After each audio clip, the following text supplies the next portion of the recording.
what y'all got to do is come together and use your spiritual power to get what y'all need from black men. Now, y'all look around Detroit, y'all say, we ain't got no schools, we ain't got no industries, we ain't got no factories. You know how you can get them? Let all y'all come together as a sisterhood and say, guess what? Cookie shop shut until I see 2 schools. Do you know how fast them damn schools are?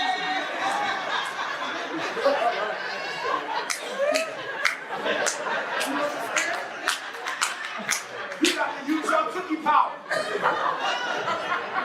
I'm serious about that. If you say no cookie till the school is built, we won't eat, sleep, drink, or nothing. Brother Umar, you want to take it out? Hell no. I'm serious. You got to use your cookie power. You keep giving out rewards before the work is done.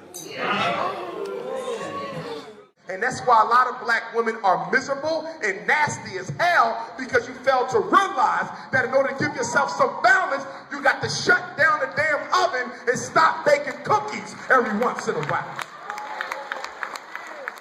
Women without strong emotional bonds with their father are more likely to mistake lust for love, especially when the sex is good. He hit that spot, booyah, I love you. No, you don't. You in lust, but you don't know what love is. Y'all know what I'm talking about. Y'all know what I'm talking about. Okay? That lightning strike, boom! I love you, boo. Because if I'm in love with you, I know you. I know you ain't going no damn where. This lightning rod, you ain't leaving me. You could think, but then y'all get intimate, now you can't think no more. Be honest with yourself, black woman. Yesterday you knew you should have left him alone. But last night, y'all crossed that line. And he hit you with a lightning bolt. Boom! Now you can't see straight no more. And then your girlfriends are like, what you think? When you gonna call it off? When you gonna let him know you don't want to be bothered? Well, I've been thinking, everybody deserves a second chance. Boom! He hit that spot, booyah, I love you. No, you don't. That lightning strike, boom! I love you, boo. This lightning rod, you ain't leaving me. And he hit you with a lightning bolt. Boom! Boom! Booyah! Boom! Booyah! Boom! Boom! Booyah! Boom! Boom! Boom! Booyah! Booyah! Booyah! All right, everyone, thank you so much for tuning on, and thank you for your patience as well. I appreciate it. We got quite a bit to get into during this live stream. We have a guest coming on as well a little bit later on during the show. Thank you all again. Boom! FDMG is coming. FDMG is coming. FDMG is coming. It's coming. FDMG is coming. FDMG is coming. FDMG is coming. It's coming. It's coming. It's coming. It's coming. It's coming. It's coming. It's coming. It's coming. Oh, it's coming. FDMG is coming. FDMG is coming. Thought his personality be twerking. It's twerking.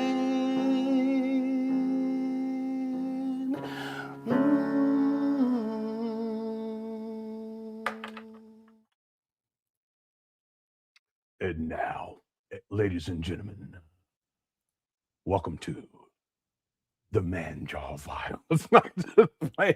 I'm just playing. Y'all ain't gonna get me cutting up this early. Thanks, Daxter. Thank you all so much for tuning on in. I appreciate your presence. Thanks for being patient too. Okay, I don't even have an excuse. I didn't have all I could say. I didn't have time to iron the shirt. I just put this one on. It is what it is. One of these days, I'm gonna be blessed to have more time. Okay. Thank you guys again for tuning on in. We have a different type of a show today. A little bit later on during this live stream, we do have a guest, Brother Enterprise. He's been consistently going up there to the trap bandos to look to see if there's any changes, and consistently there aren't. So we're going to have him on. He did a video about a week and a half ago, maybe 2 weeks ago. We're going to get into that, and we'll watch it, and then we'll have him on and discuss. But before we do that, I want to go back in time and just kind of outline this whole fiasco. It's always something with Umar. He never holds himself accountable. There's always an excuse. And for those of y'all who've been around for a long time, you know this is the case. We can put together a list of 100 excuses that Umar Johnson has made since 2014. Okay, I didn't start covering Umar until 2018, but I didn't start consistently until 2019. I've taken breaks in between. But even in my research, in particular for the documentary, he was making all types of excuses going all the way back to 2005 when he resigned from the UNIA. But if we go specifically from when he made the school announcement, the announcement that the school would open September 11, 2013, he stated that in January of 2010. It's been excuse after excuse after excuse from 2010 to present. And one of the big things now, and this is one of the reasons why Umar, he's painted himself into the corner. I've talked about this many times. He made an announcement on Valentine's Day of 2026 saying that renovations were completed and that the next step was that he was going to apply for the certificate of occupancy. Renovations are not complete. So he has to make an excuse as to why he hasn't put in the certificate of occupancy. And so the story that he comes up with, that there is a Black immigrant from Jamaica that's sabotaging him. And again, he can't hold himself accountable. He's lied in the first place, but he has to make up another lie to cover up the previous lie. He's been doing this for over a decade now. So that's the latest excuse, is that he's being sabotaged, but he's always using that term that people are sabotaging him.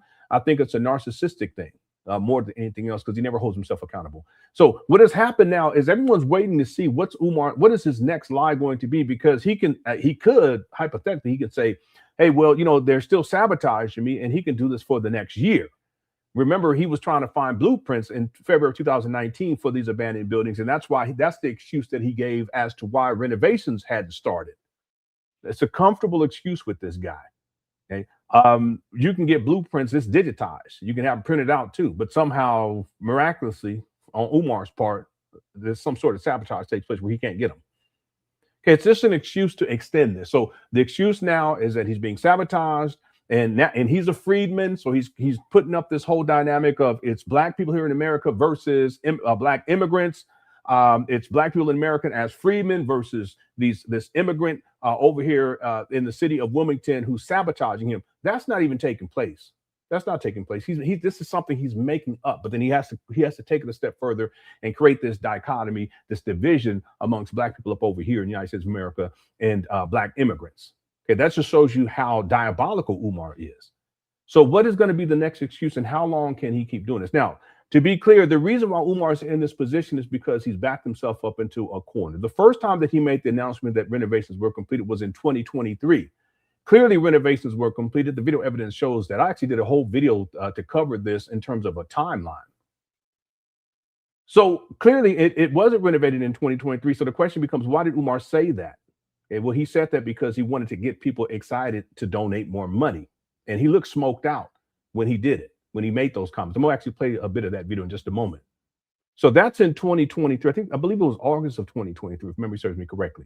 So then here we are in 2026, and he's been talking about renovations since that time and working. He's still working. We working, family, on renovations. I thought you said it was completed in 2023. So on Valentine's Day here in 2026, which was February, was it February?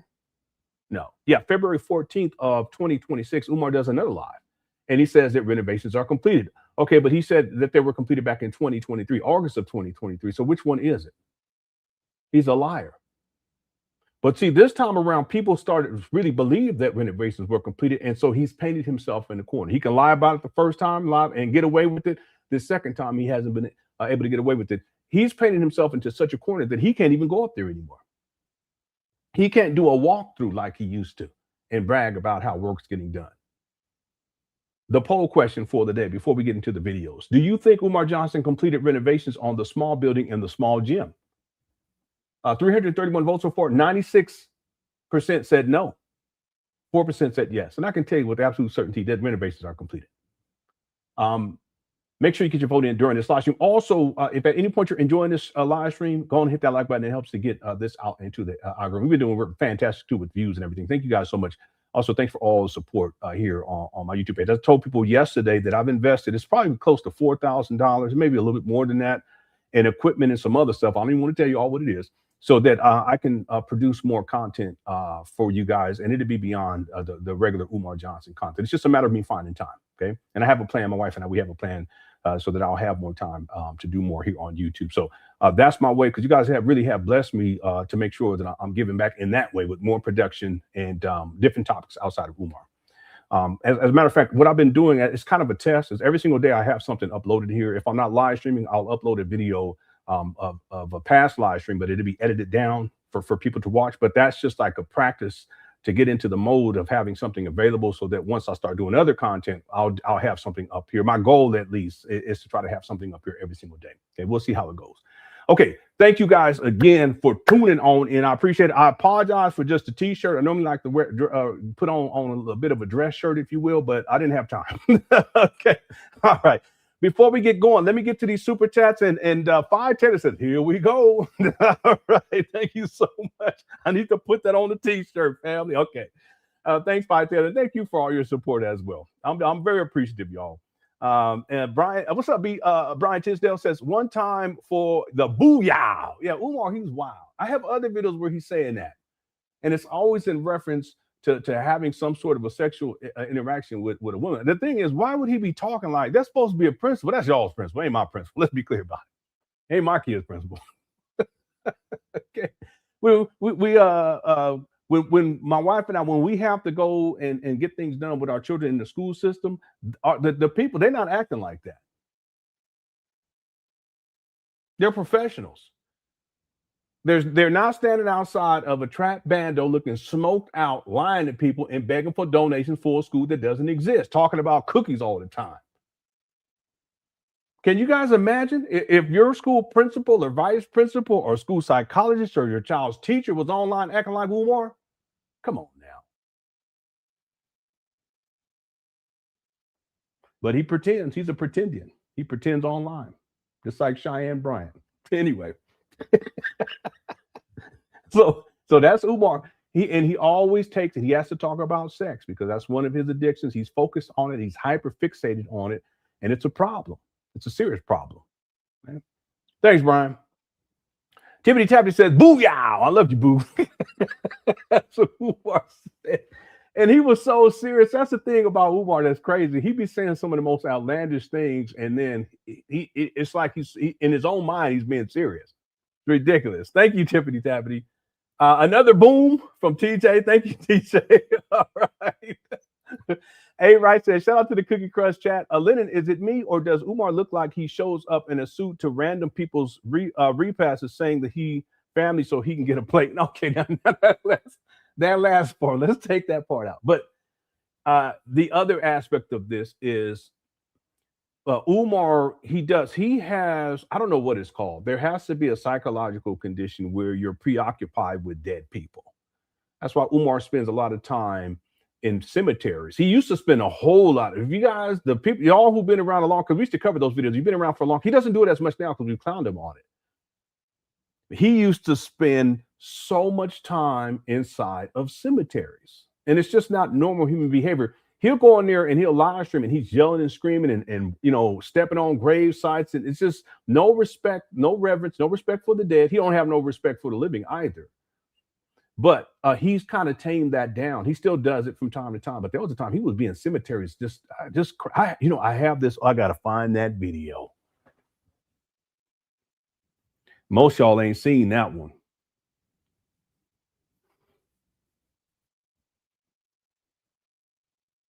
I think they were at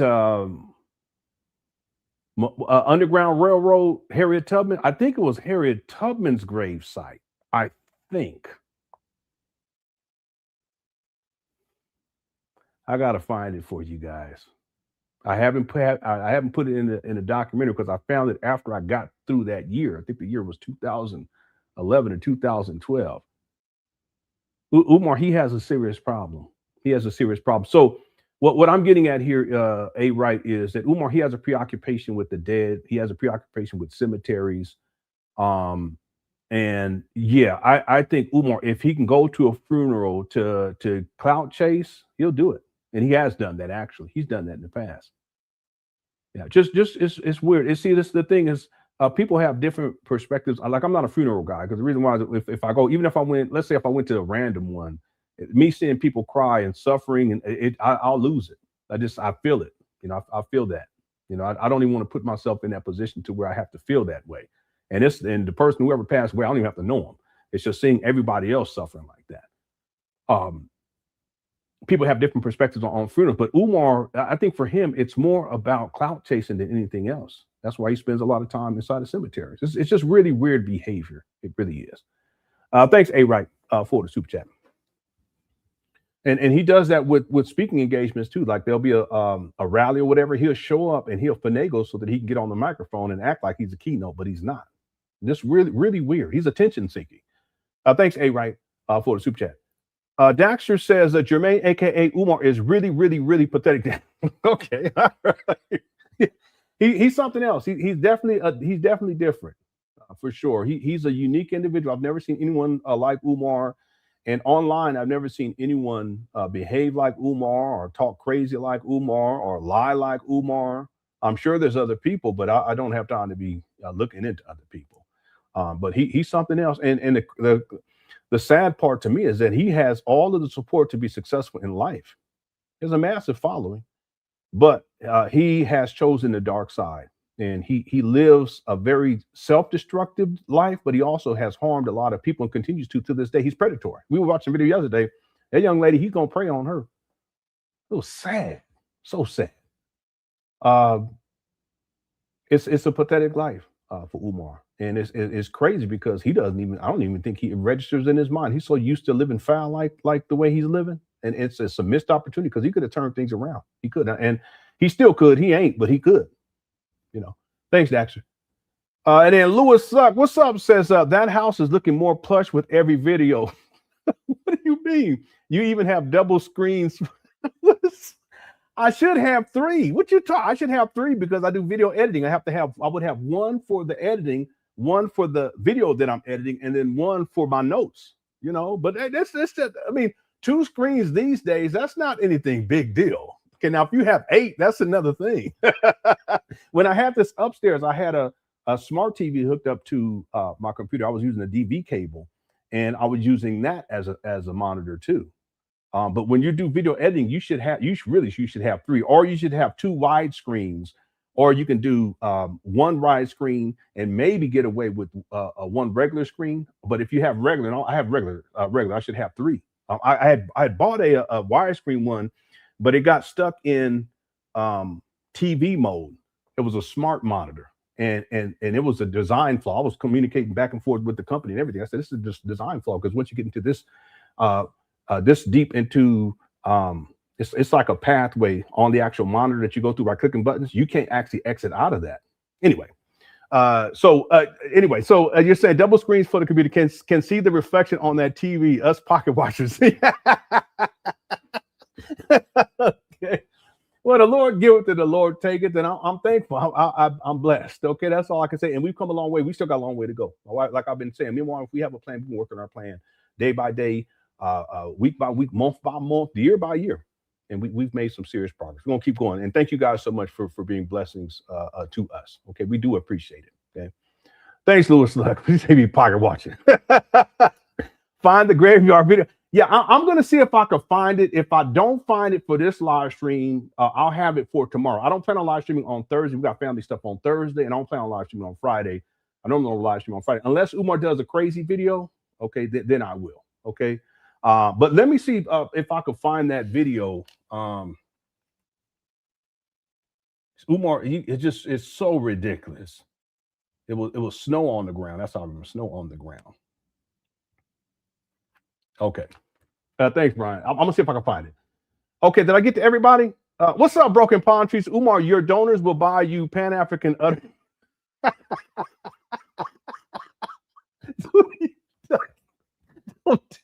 Don't bring that up again, please. What video were we watching? And y'all was cutting up so bad, my stomach was hurting. That you, Umar, your donors will buy your Pan African udder milk. Okay. All right. And now, people, you ain't seen that one live stream. It was last week. You probably don't get it, but it was crazy. All right, thank you, Broken Pantry. Broken Pantry was cutting up, and User 225 was cutting up. Okay, thank you for the super chat. Thanks, everyone, again. I cannot say it enough how appreciative I am. And it's not just the super chats. It's people coming in and watching these videos in the chat room. The chat room is absolutely awesome. And we have a great time. We really do. So thank you guys so much. Okay, I appreciate everyone. Okay. So before I'm going to go look for that other video, but I want to go back in time here because I want to just kind of set the stage for this. We're going to go back to August 12th of 2023. And Umar made the announcement that renovations were completed. Okay, so here we go. With the announcement we've been waiting for since we bought this school on February the 7th of 2019. That was 4 years, 6 months, and 4 days ago, brothers and sisters. 4 years, 6 months, and 4 days. 4 years ago, 6 months, and 4 days we bought this school.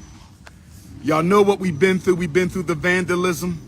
We've been through the hate. We've been through the slander, the sabotage, the scamming of the black contractors. We've been through all of it.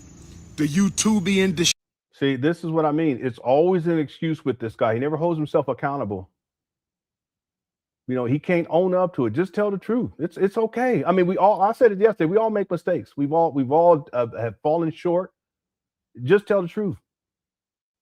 And do better. That's all. Distractors, we've been through all of it. But today, Black August.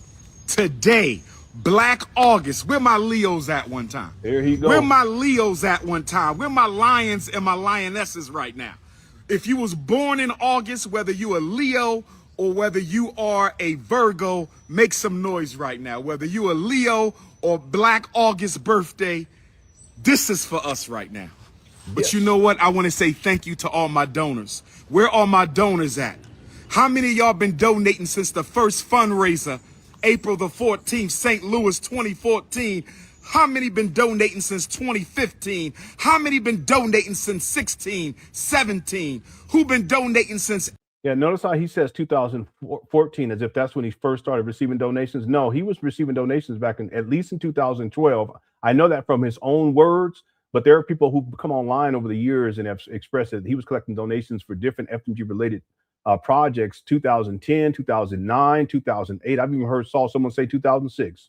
18 and 19. Who've been donating since 2020 COVID and 2021 and 2022? Where are my donors at from around the world? We wouldn't be here without the donors right now.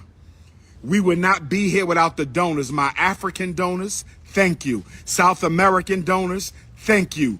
Central American African donors, Caribbean donors, my donors in Asia, my donors in Australia, and of course, all my donors from across the United States, Los Angeles, Oakland, brothers and sisters, my Georgia, my Carolina, my Maryland, my DC, my Philly, my Jersey, my Boston donors, my Kentucky donors, my Tennessee donors, my Minnesota donors, my Illinois donors, my Michigan, where my Ohio donors at right now, brothers and sisters. I am proud and I am pleased to announce to you at this moment, Black August 11th, of 2023. I'm live, King. Black August 11th of 2023. I'm on a live stream, King. I'm here for a minute, though. Swing back around. Okay, I got you. That we have finally completed all of the renovations for the Frederick Douglass Marcus Garvey RBG International Leadership Academy for Pan African Excellence. All right, so this is August 12th of 2023. I'm going to say it again. Today, August 11th, 2023, Black. Okay, he's saying August 11th, so let me correct myself. August 11th of 2023. August, we have completed all of the renovations for the Frederick Douglass Marcus Garvey RBG International Leadership Academy for Pan African Excellence. I gotta say it one more time. There you go. I gotta say it one more time because it feels good to finally say that after everything we've been through the past 4 years and 6 months. It feels good to finally say that after everything we've been through the past 9 years and 6 months since we began the fundraiser. I am proud to report to all my African family around the world, because this is a Pan-African school, a Pan-African mission, and this school came together by all members of the African family around the world. So Africa is celebrating with us. The Caribbean is celebrating with us. Our European African brothers and sisters, the ones in Asia, in Australia, Canada, and All right. So this again, August 11th of 2023, he's talking about renovations were completed. And then he continues to renovate after this. So he lied about it. I just want to be clear. Pattern of behavior with Umar. He's a pathological liar. Okay. So now let's go to February 14th of 2026. Let's see what he says here. I just wanted to go live today to give my 4 times great grand cousin, the Honorable Frederick Douglass, his birthday present. He's not related to Frederick Douglass. I just wanted to go live for a few minutes, if y'all don't mind, to give my 4 times great grand cousin, the Honorable Frederick Douglass, his birthday gift. And to the Honorable Frederick Douglass, the greatest black leader in American history, to whom I'm related by blood. No, he's lying. His daddy did a DNA test and they're not related, but he was still going with it in 2026. I think his daddy came out in 2019, I think, and told people, or 2018, something like that. Frederick Douglass is a 2nd generation descendant of Isaac and Betsy Bailey and the Prince of Pan Africanism, Dr. Umar Ifatunde Oguntade.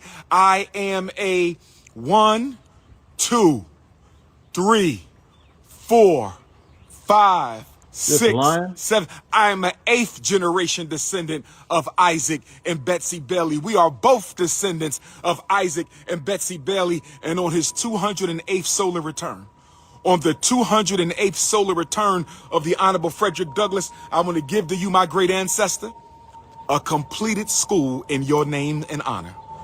This guy, he lies so much. He lies on his own alleged ancestors. This guy. How's it going, Alexa? Frederick Douglass and Marcus Garvey Academy has been swept out. All the trash has been taken to the dumpster, and we are ready for inspection in the name of Frederick Douglass. Give me some love. Give me some black African love right now. Give me some black African love. We completed all the repairs on the centennial of Negro History Week, February 7th, 2026. And today, on Frederick Douglass's birthday, the black man who escaped from Baltimore through Wilmington, Delaware, Frederick Douglass, I am pleased to report to you, my great ancestor, that the school has been swept out. And on Tuesday, because Monday is a holiday, I think they celebrate Abraham Lincoln, who was an associate of yours. I think they celebrate President Abraham Lincoln, who was an associate of yours, Honorable Frederick Douglass. But the day after Monday, which is Tuesday the 17th, which is the eclipse in Aquarius, solar eclipse. Where my Leos at one time? There you go. Where my Leos at? Where my Aquarius at one time? So on the solar eclipse day, we will contact the city respectfully and humbly and ask for them to come out and inspect the Honorable Frederick Douglass and Honorable Marcus Garvey Elementary School and the Nat Turner John Jacques Dessalines Gymnasium. You see this? You know what, though? Watch this. Let's go back to 2023. Listen to what Umar says about the certificate of occupancy. Watch this. Pacific, my Brazilian Africans, my Honduran Africans, we got Cuban Africans and Rican Africans who are celebrating with us. We did it, brothers and sisters. They finished the HVAC today. We did it, brothers and sisters. We did it, brothers and sisters. Electric is done. HVAC is done. Plumbing is done. Sprinklers is done. Fire is done. Burglar is done. All systems are done. So what do we got to do next? Listen up, brothers and sisters. Oh, I can't wait to get to Harlem, New York on Thursday, August the 17th. I'ma talk my shit. I said when I get to Harlem, New York on Thursday, August the 17th, I want them New York City haters. I want them New York City haters to be in the Alhambra Ballroom. 99% of New York City ride with Dr. Umar. 99% of New York City ride with Dr. Umar. 99% of New York City ride with Dr. Umar, but I got a 1%. 1% conscious haters up there. Conscious haters up there. So-called conscious community haters in New York City who was talking a lot of crap, saying I was stealing the money, I was scamming, wasn't going to be no school. Make sure y'all are inside the Alhambra Ballroom. Make sure you in Harlem on Thursday, August the 17th, the 136th solar return of the greatest of the great. I said the 136th solar return of the greatest of the great. I'm talking about His Excellency, the prophet of Pan Africanism, the most honorable Marcus Garvey. When we celebrate Garvey Thursday, I'm coming to New York, mission accomplished. I said when we celebrate Garvey at the Alhambra Ballroom on Thursday, August the 17th in Harlem, New York at 7 p.m., I'ma talk my talk. And I want all you conscious haters who was running your trap for the past 4 years, who ain't done nothing for the people, ain't built nothing for the people, all you do is sell your scams to the people. Make sure you in the Alhambra Ballroom, please. Yeah, this is all projecting. Okay, we got over 1,000 people in the building. If you're enjoying the show, hit that like button. Again, I just wanted you, I'm going to let this play a little bit because I'm actually trying to find something else. But let me go ahead and let this keep playing because I want you to hear what he says specifically about the certificate of occupancy. Again, this is August 11th of 2023. Please make sure you in the Alhambra Ballroom, and then we go on to Frederick Douglass gravesite. The next day, Friday, August the 17th, we in Rochester, New York, Frederick Douglass gravesite. The libation will be from 10 until 11. All my Rochester Africans, join me at the namesake gravesite of this school. Join me at the namesake gravesite of this great institution. We are going to Frederick Douglass's gravesite. My 4 times great-grand cousin, Frederick Douglass. My 4 times great-grand cousin, Frederick Douglass. We going to his gravesite on Friday, August the 18th. If you are in upstate New York, join us at the Frederick Douglass gravesite, Mount Hope Cemetery. Mount Hope Cemetery in Rochester, 10 a.m. to 11 a.m. I'm going to do a libation. And before today, I didn't know that this would be a victory libation in the name of Frederick Douglass. I didn't know that I was going to Rochester to deliver the good news to the great ancestor. I didn't know I was going to Rochester to deliver the good news to the great ancestor, but that's going to be a victory libation at the Frederick Douglass gravesite. I'm going to let the great ancestor know we did it, and we did it in your name. We did it, and we did it in your name. We did it, and we did it in your name. And then we going to Atlanta, Georgia. And then we going to Atlanta, Georgia. Where my Georgia Africans at? Where my Georgia Africans at? State of my paternal ancestors. Where my Georgia Africans at? I'm going to see y'all at the Shrine of the Black Madonna, 3 o'clock on Saturday, August the 19th. I'm going to see y'all at the Shrine of the Black Madonna, 3 o'clock on Saturday, August the 19th. I'm going to see you at the Shrine of the Black Madonna, Ralph David Abernathy Boulevard at 3 o'clock on August the 19th. And I'm going to talk my speech. 99% of Atlanta loves Dr. Umar. 99% of Atlanta loves Dr. Umar. 99% of Atlanta loves Dr. Umar, but we got that 1%. Just like in New York, Atlanta is a Dr. Umar city. New York is a Dr. Umar city, but we got that 1% in Atlanta who don't like me. So you haters in Georgia who had all that crap to say about what I was doing with the school money, will you please pull up to the Shrine of the Black Madonna at 3 o'clock on Saturday? Will you please pull up to the Shrine of the Black Madonna on Ralph David Abernathy Boulevard at 3 o'clock next Saturday, August the 19th, as we celebrate His Excellency, as we celebrate His Yeah, he's almost there. I apologize about it. Excellency, the father of modern Pan-Africanism and the father of modern black nationalism, the most honorable Marcus Garvey. Brothers and sisters, then we go into Petersburg, Virginia, Where my Petersburg, Virginia Africans at? Virginia, where you at one time? Virginia, where you at one time? We in Petersburg, Virginia for the Gabriel Prosser lecture in Petersburg, brothers and sisters. 4 o'clock, Sunday, August the 20th. 4 o'clock, Sunday, August the 20th. Petersburg, Virginia, 4 o'clock, Sunday, August the 20th. And then the next day.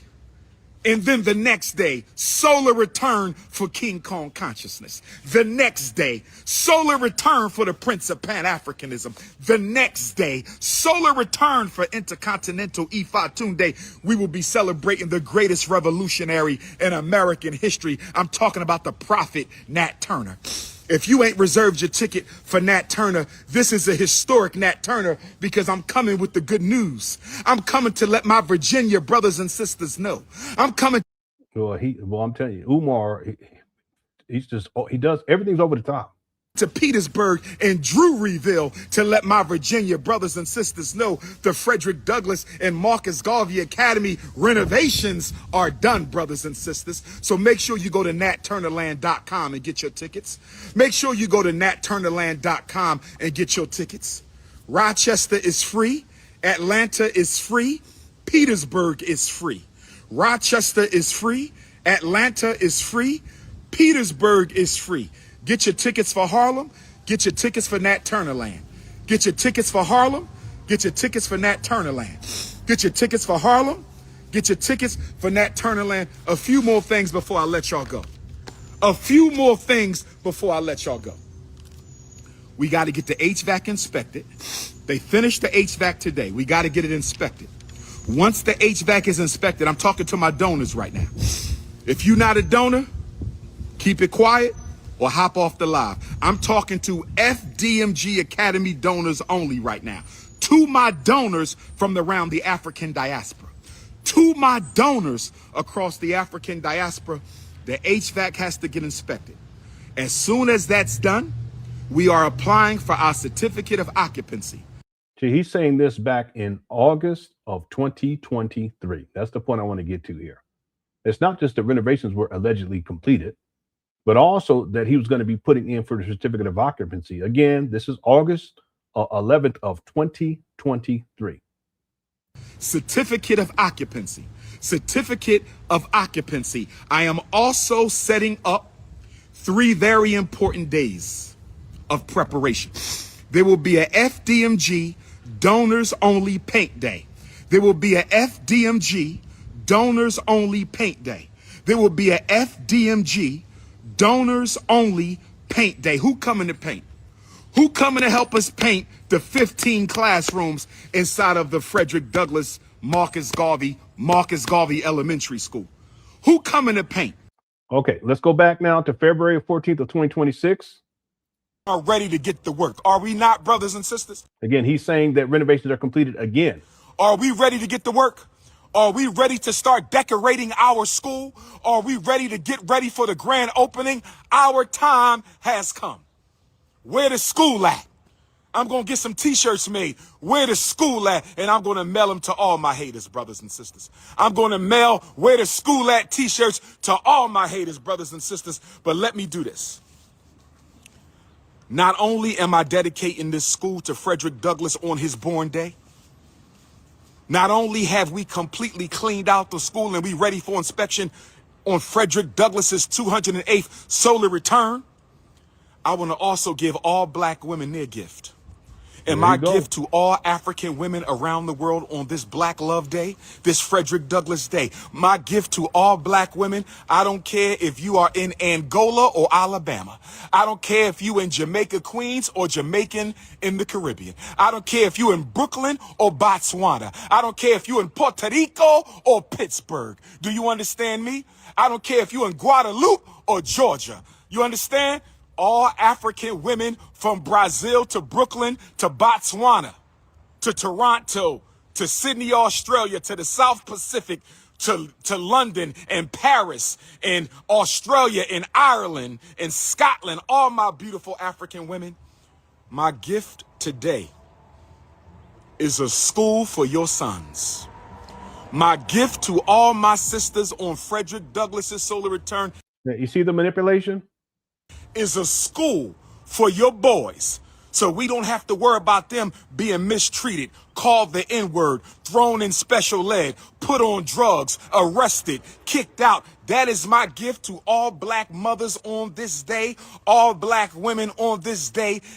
See, this is manipulation. It's a school for your son. And if you don't have any sons, we will be opening the Anna Douglas and Amy We can make some. Garvey Academy in a few short years. So black women, today I dedicate this school to all my sisters, because I see you struggling with your sons. I see you crying over your sons. I see you fighting for your sons. And so now, on this day, my Valentine's Day gift to every black woman on the planet Earth is a school where your sons can learn free from the Snow Bunny lynch mob. I said a school where your sons can learn free from the Snow Bunny lynch mob. I said a school, black women. My butter almond, my butter pecan, my sweet brown sugar, my light brown sugar, my dark brown sugar, my fudge, my African vanilla, my African pina colada, my white chocolate, my cinnamon, my nutmeg, my agave, my mahogany queens. We have a school for you. Have you ever gotten a Valentine's Day gift better than this, sisters?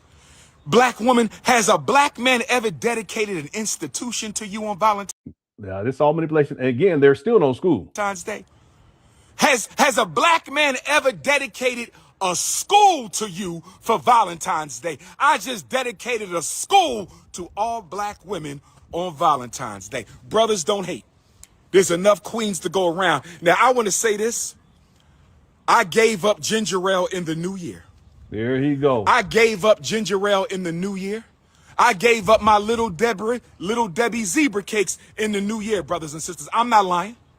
I'm not lying. Hit your PayPal, paypal.me/FDMG Academy. Hit your PayPal, paypal.me/FDMG Academy. Hit your PayPal, paypal.me/FDMG Academy. Become a loyal donor. Be a bronze donor. Be a silver donor. Be a gold donor. Be a platinum donor. Be a diamond donor. I don't care if you donate $1, donate a quarter a week, donate $5 a month, but you make sure you donate. Because if you don't donate, you won't be allowed inside this school. But I want to drink to Frederick Douglass. I want to drink to the completion of the Marcus Garvey School on the centennial of Negro History Week. I want to drink to Frederick Douglass. We completely cleaned out and got rid of all the trash out of the school today on the 208th solar return of the greatest black leader in American history.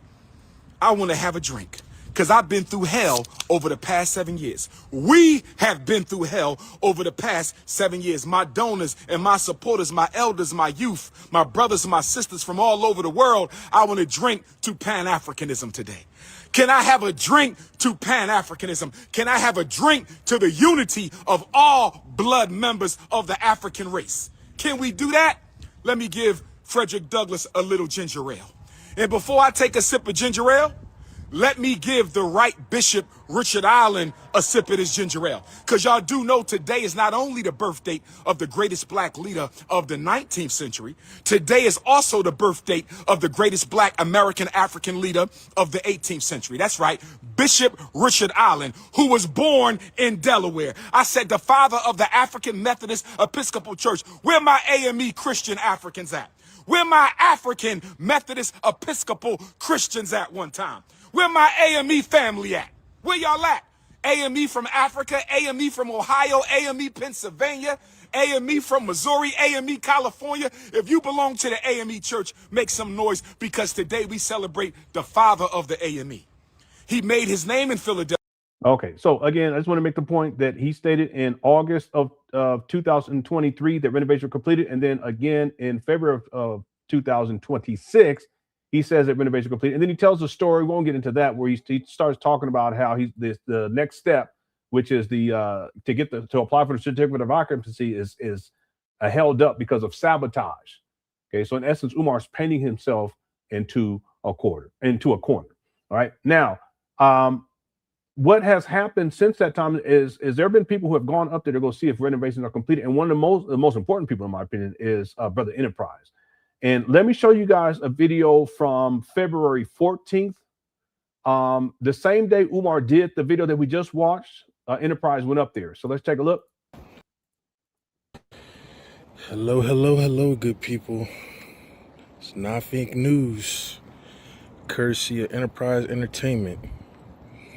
And I am at the newly renovated and supposedly finished FDMG. Now, he was on live yesterday, Valentine's Day. Said renovations were completed. So you're applying for the certificate of occupancy. Oh, look at that. We even have a hornet's nest in that window with the screen tore out. Snow is melted. Bags of trash. But didn't you have dumpsters out here yesterday, Umar? I'd love to know where those dumpsters are. We got bottles, containers. I worked for a trash company. Number one, we don't deliver dumpsters on Saturdays unless they're special ordered and pre-scheduled. So I don't know where you had a dumpster from that got put out here and picked up on the same day, on a Saturday. Most of the drivers are gone by midday and they come in at 4 o'clock in the morning. So let's dispel that lie right there. Second off, it's a lot of litter out here for you to have had dumpsters and you cleaned out the buildings. Renovations are complete, yet we have more black mold just piercing through this building. So I can only imagine what's on the inside.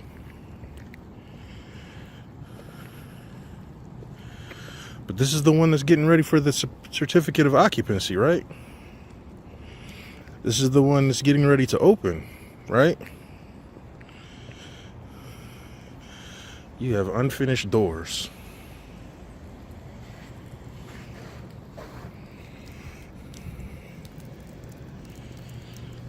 We have more black mold.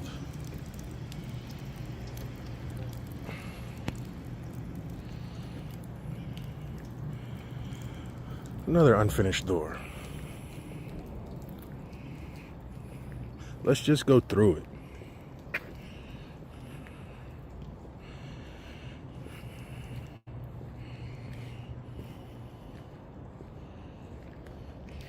Liquor bottles on the street.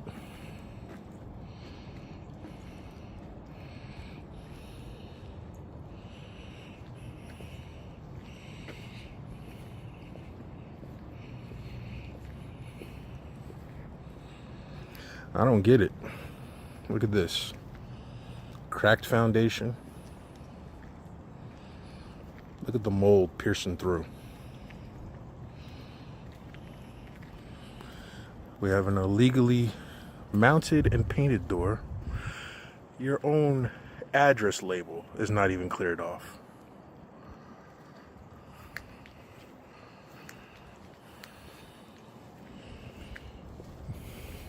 Okay, so this is from February of 2026. And then let's get into the main video. But real quick, let me get caught up on these. I was looking for that video and I just cannot find it. I'm going to keep looking. This is Umar, who's in the cemetery. And the guy that he was in the cemetery with, he had done an event with Umar, I believe. No, because that couldn't have been it. See, it's not in my mind properly. Normally I could remember. But I ran across this maybe about a month ago. And I know I downloaded it because I talked about it before. I just can't find it. But from what I remember, this is a brother. The brother had him come out to speak at an event, and it was like younger people at that event, and they had also gone to the cemetery. I'm gonna keep looking for it. I'll keep looking for it. Let me get to these super chats because I'm behind.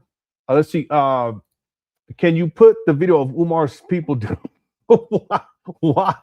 Why do you want to see that out of all things? Yeah, I'll pull it up just for. I'm not gonna play the whole thing because it's sad. That's from 2019. That's clearly in my, wait a minute, was that it right there? No, that's not it. That's clearly in my mind. Okay. Once you see that video, you can never unsee it because it's just so sad. Okay, here we go. Oh my God. Here it is. I'll let it play for a little bit.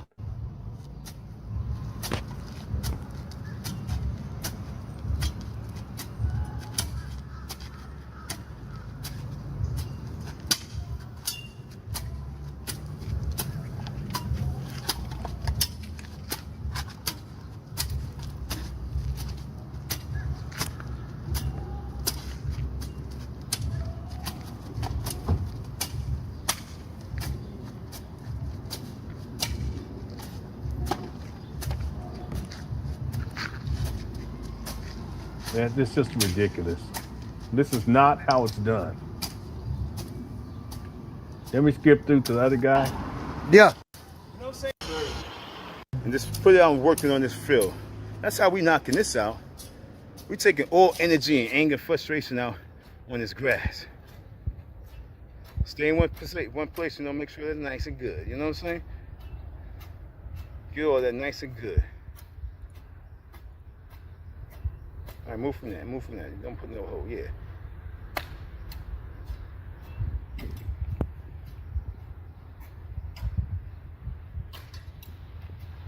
Wow, I just found an interview from 2013 with Big Ann. Y'all remember Ann McMillan? FDMG. Or should I say our FDMG Academy? You know what I'm saying? I'm not going to say Dr. Umar. Maybe if y'all understand when we say our FDMG Academy, then maybe you understand our FDMG Academy. Mr. Dr. Umar Johnson himself got it, made it happen for us to do what we have to do to save our young men, to save our young women. Once again, I said, save our young men to save our young women.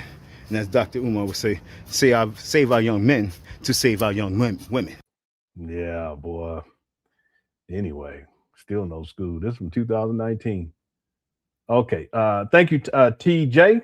Brian says, for somebody who claims to be pro-black, he sure doesn't have a problem blaming black folk for his inadequacy. Yeah, he has a very negative, in general, he has a negative view towards black people. Part of it is a narcissism. He thinks he's better than everybody else. But when he talks about black people, most of the time, overwhelmingly, I would estimate probably 95% of the time, it's probably closer to 97% of the time, he's disparaging black people. See, when was the last time y'all heard Umar say something positive about black people? I'm trying to think right now. I'm sure there have been times, but you see how it's difficult. Maybe somebody else, maybe something comes to mind. I'll look in the chat room, but I can't even think of anything right now. Most of the time, he's disparaging black people. It could be the parents of the children that he's supposedly trying to help. It could be about the children. They're lazy. They don't have no discipline. He had called the police on them kids up there last year, and he said that the kids weren't intelligent enough to do whatever. I'm trying to think. Queendom says, I'll wait. I'm anybody have anything? Yeah, he doesn't even say anything positive about his donors. He called them trifling because they didn't send him enough money in a short period of time. I'm looking in the chat room. He says, Rini says, unless it's cookies, nothing positive, he says. I know, he talk about the cookies, he be all happy. Yeah, I can't either, Latoya. I'm thinking, is there anything we can, because he's in general, he well, he did say, boom, I love you, boo. Yeah, that's what he said, God, little princess. How's it going, Highway 20 Skinny? Yeah, that's what he called them, trifling black people. I think he said trifling ass black people, remember he served it correctly. He would have used drop the N-bomb, but he just stopped himself. I know that's what he wanted to say. Yeah, I can't think of nothing. Sweet. Yeah, that image of them brothers doing the lawn, that's straight slavery. Swing low, swing, sweet chariot. Going forth to carry me home. Sweet Lord, sweet chariot, coming forth to carry me home. Joshua hit the battle of Jericho. That's in the wrong key.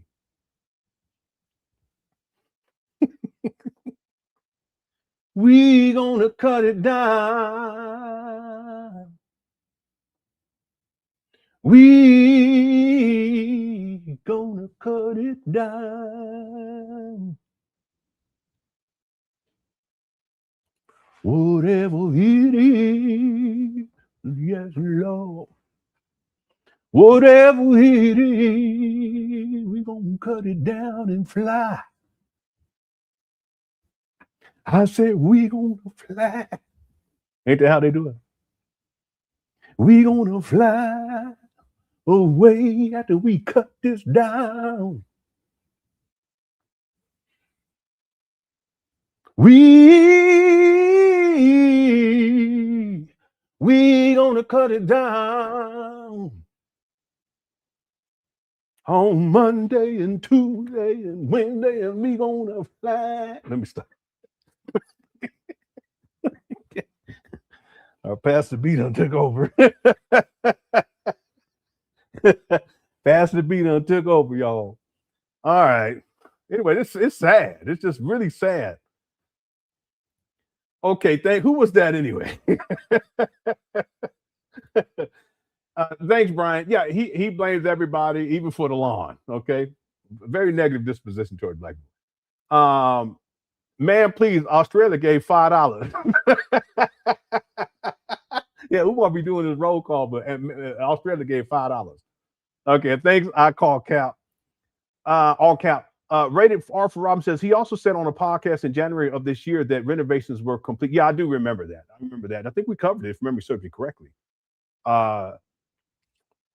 He's a liar.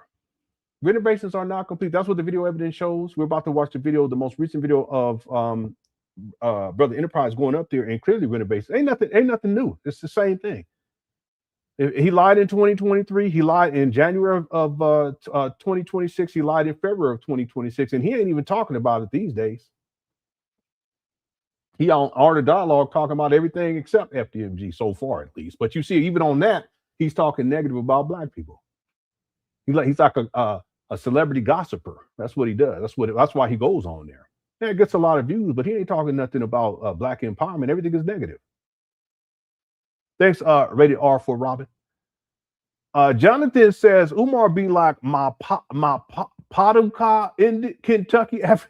Paducah, what is my Paducah, Kentucky Africans are celebrating with us? Oh yes, brothers and sisters. Boom. Yeah. He will come up. He knows his geography. He knows is it geography? He knows it because he be running out. He just come up with anything. It's Paducah. Is it really a Paducah? Let me go look it up. Yeah, it is. What in the world? There's a National Quilt Museum there. Umar, he be going there. That's what he do, because he be quilting in the mama closet. Yeah, Paducah, Kentucky. Yep. It's right off there's a river that runs right there. It sure does. Across the river is Brookport. Shout out to everybody, all the Kentucky Africans out there. Thanks, Jonathan. I thought you was playing. There's a Paducah, Kentucky. It's south of St. Louis. Miles Davis was from St. Louis. Okay, thanks, Jonathan. Louis Luck says, I'm interested to know the extent of Sharon's role in all of this. I've heard she was a central figure, even heard he bought her an art gallery. I haven't been able to verify that he bought her that gallery. It's possible that he did, but I haven't been able to verify. That's why I never came online and said, specifically that, hey, that's what happened. But you're right, Louis Luck. She was one of the main people involved early on in this whole FDMG school scam. She's been around for a long time. He didn't actually start talking about her until later because she was behind the scenes. But when people found out about her, because she's, as Umar says, biracial, that's when Umar started to change his rhetoric, because he didn't want people thinking that he was a colorist. And he is, though. That's what it is. What it is. That's Umar. He changed his rhetoric to include, and he started using terminology like biracial it's not that he wasn't using it before, but I'm talking about within the context of relationships. But she was one of the early individuals involved in his harem. And she's been around for a very long time, but mainly behind the scenes. She's helped him with the books and stuff because she does graphic design and stuff like that. She does other stuff too, but graphic design. So in his book, she helped out with that too. It's possible that she helped out with the formatting because I highly doubt that Umar, he's just not, he doesn't have the focus to do something like that. A lot of stuff that Umar has done, he's had women help him to get it done. The Block Party, same thing. This school scam, he's been at the forefront of it, and he's the main culprit, but he does have accomplices. And one of the people is Sharon. Another one I just brought up was Ann McMillan. She's not around anymore, but she's heavily involved. Sister Hanera is another person.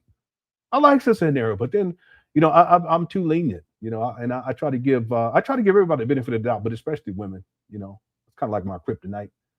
And then I want to believe in that kind of stuff. It's just foolishness on my part. I've learned lessons. Okay, I've gotten better. At least I like to think so. But I had believed that she was a nice person, but no, she's involved with this scam too. I think she has a lot to do with what's going on over in Africa, and I do believe that he sent money over there to Africa.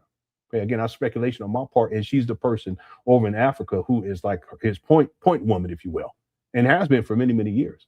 She was part of his harem too, and he was taking women over there for them African safari freak-offs. She was going over there too with him. A lot of people don't know about them African safari freak-offs. Yeah, Umar, he's diabolical with it. I knew what was going on because this one woman was posting videos when they was up over there, and I said, "Oh, he running through all them women up in Africa. He sure is." Thanks, Louis. But Sharon, she's still around, but she's not and she never really was out front, but she's still around. Okay? Because last year, she popped. No, this year she popped up. It's because they needed money. Her and Umar needed money, so she went up there. I think she was up there from Trap Bandos for, if memory serves me correctly. Okay, thanks, Louis. TJ says 1, 2, 3 Marcus Garvey, 1, 2, 3 Uncle Nancy. Yeah, 1, 2, 3 Uncle Nancy. Well, everybody have an Uncle Nancy and a Auntie Jerome. We all got one, at least one of those in our family. Everybody. All right, thanks, TJ. What's up, Pierre? Pierre says victory libation, hella crack, hella weed. Don't come. But Umar, when he does that video in 2023, he smoked out. That's why he needed the money. So he had to come up with something. And that's what he came up with, that the renovations were complete. He knew them renovations weren't completed. See, a lot of people don't realize that. I'm sorry, I forgot to put I'm such a nerd. My apologies. It becomes more and more apparent to me, especially as I go through the Umar Johnson timeline for the documentary, that Umar going up there to these trap bandos, if you look at the video evidence, he was going, for the most part, he would be up there and he looked like he's fiending, like he needs another hit or something. And that's why you hear the desperation. He'll be up there, we need donations, we need to finish renovations, but he ain't up there doing no renovations. What is he doing up there? He just stopped by because he's fiending, and he stopped by. He gives a whole spiel about, he may even gives a little history, some bullshit history about something, African alligators or some shit, because he always got something to say. The red, black, green alligators down in Florida that got pulled over by the police, and the police was treating them poorly. You know what I'm talking about? Damn alligator. And he'll come, but then he gets to what? He gets to begging. Why is he begging? And when he begs, it's not like, okay, I need this money specifically for this part of the renovation. No, he's just begging, and he's desperate. That's because he needs to go get to the plug. And the more and more I look into this, the more and more it becomes apparent. It's sad. It's really, really sad. And people think he's going to open up a school. No, not at all. Thanks, Pierre. D. Will says, wait, grand cousin? How can you be a descendant of a cousin? Exactly. And there's no blood relationship anyway, but see, that's what Umar does. Umar claims that he's related to the baby line, and that this goes back to cousin Steve, who is Frederick Douglass's cousin, allegedly, even though that hasn't been proven. Okay, I should say this, that there's still debate about that. But even if it is true, Umar doesn't have any blood relationship to Frederick Douglass. And if that's what the DNA shows, because his daddy did the DNA test. And if somehow cousin Stephen, Frederick Douglass's cousin, and Umar says half brother as well. Here we go. Even if cousin Stephen is related, in fact, to Frederick Douglass, and there's a genetic relationship, a blood relationship, then Umar is not even related to cousin Stephen, let alone Frederick Douglass.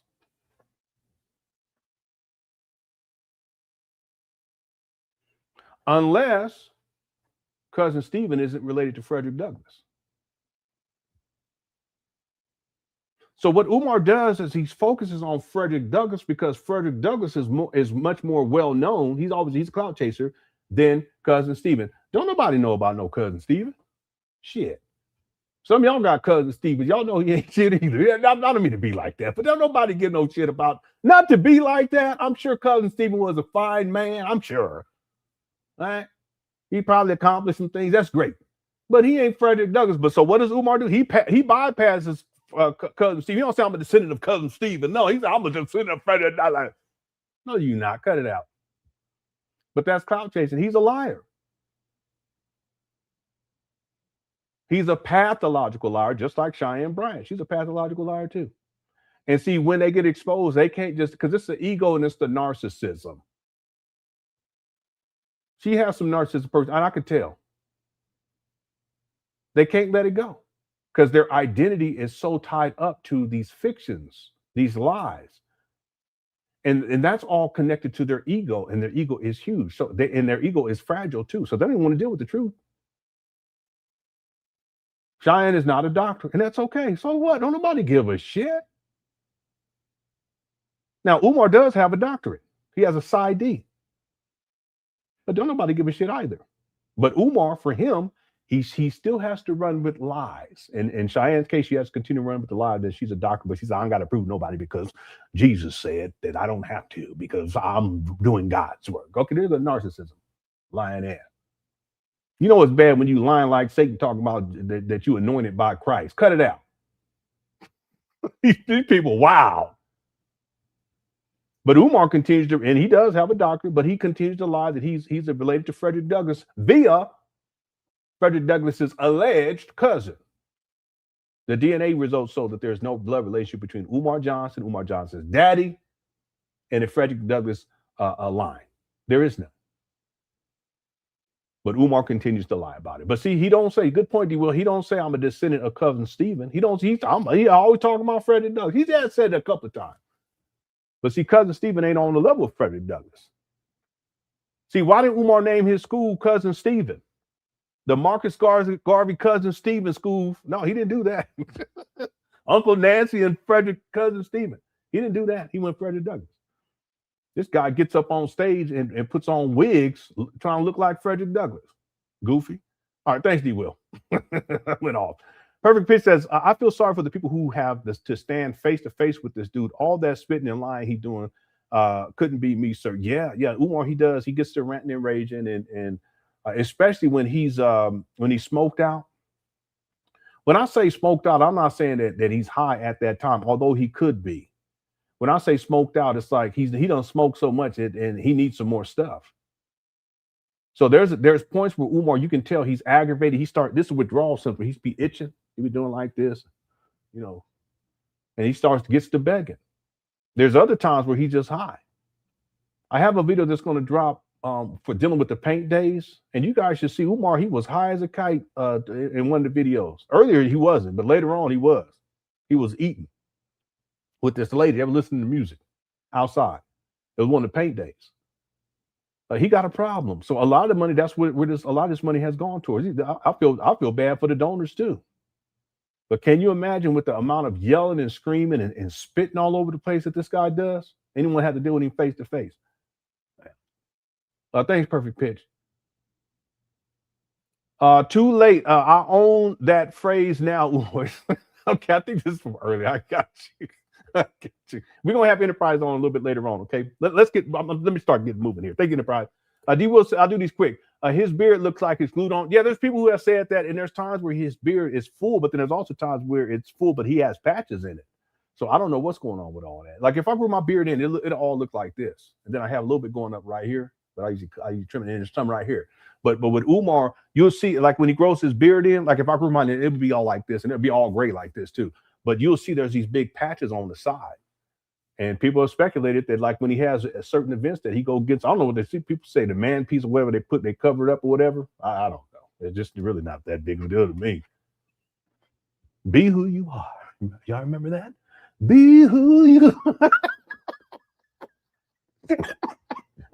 That AI was crazy. Dr. Nene said it too. I should play it. Let me go see if I can find it right quick.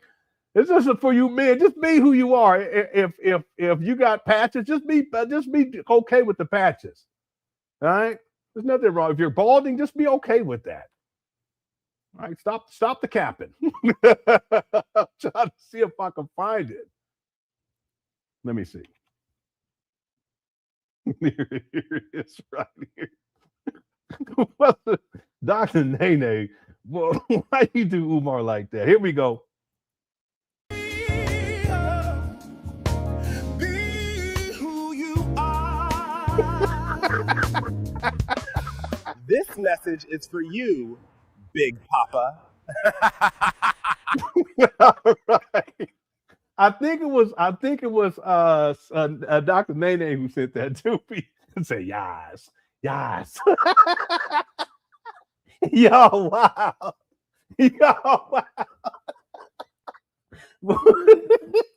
And that's okay. All right. If that's just be, it ain't no problem. Just be who you are. If you're gay, you're lesbian, that's okay. Especially if you're lesbian, that's okay. I love the lesbian. Okay, y'all want me to respect your sexuality? Well, okay, let's respect mine. Just because you lesbian don't mean you don't look good. All right, let me stop. Yes. Y'all crazy. What? Y'all want to play it again? Okay, here we go.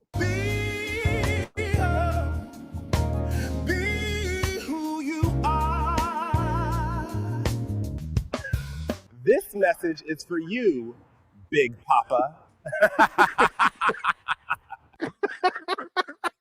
You know what's funny is that when Uncle Nancy sing, it's all high, right? But then when Uncle Nancy starts talking, he's like, yeah. One more time. Be who you are.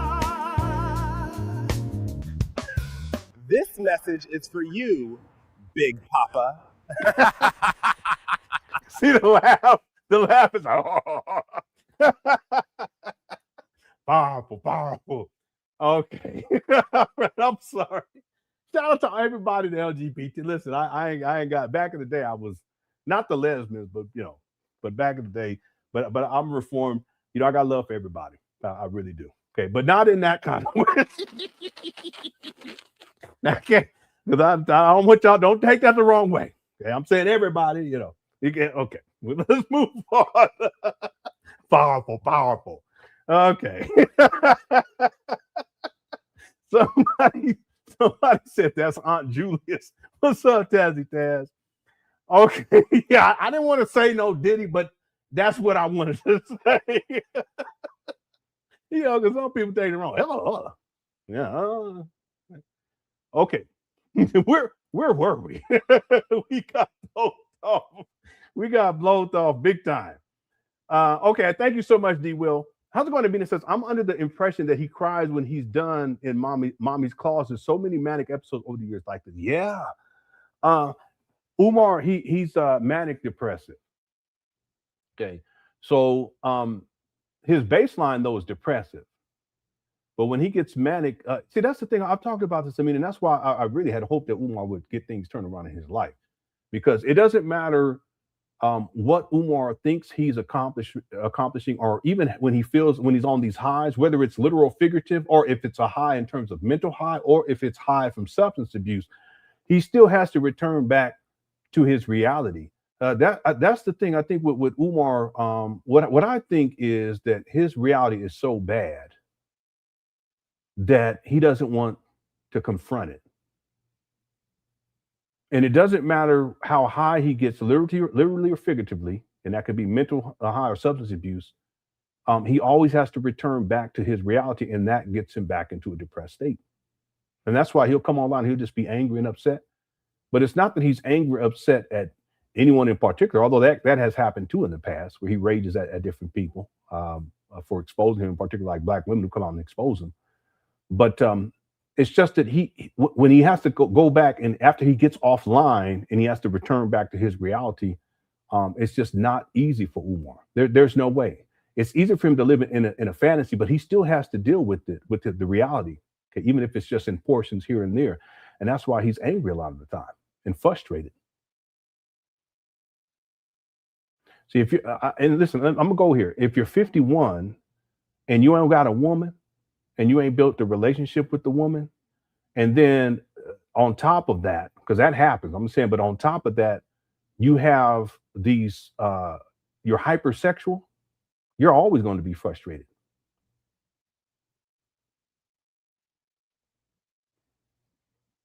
You're always going to be frustrated. And that's Umar. There's sexual frustration. There's also this issue of abandonment that Umar has. See, so that's why oftentimes Umar, even when he talks about women, it's more possessive than anything else, because he wants to control. But that has more to do with him and his abandonment issues. Because he wants a woman that would treat him like his mama would treat him. That's what he wants. He's actually expressed that. But it's also an aspect of him and his need to sexually exploit. It's about power, domination, and control. But see, if he was a decent man and a good man, and he would be willing to commit to a black woman without all this sexual deviancy, he wouldn't have all these levels of frustration that he gets on. He gets online, he's angry and upset. He's 51. He's about to be 52. So if you're a male hoe at 51, you're never going. You're just running in circles. I feel bad. There's men like that, but I feel bad for them. I really do. You have no idea what you're missing out on in a loving relationship with one woman and build something into the future.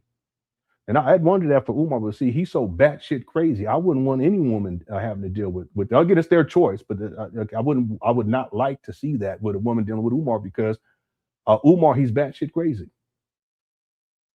He's a user and abuser, and he's a sexual deviant on top of that, amongst other things. Anyway, yeah, we've seen quite a few manic episodes with Umar, including the SETI rant. But remember, he comes back, and that was a huge one. He comes back and he does a apology video, and you can tell he's already down again. Okay, how did you go from that state to now you're down?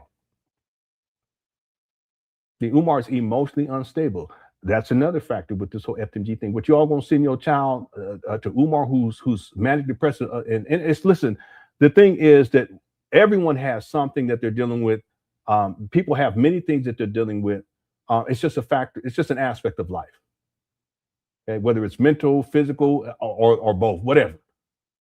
But the notion that a parent would say, I want to send my child to someone like Umar. See, Umar, he hasn't gotten proper psychological mental health services, professional services. He thinks he's God's gift. He thinks he's the greatest psychologist ever.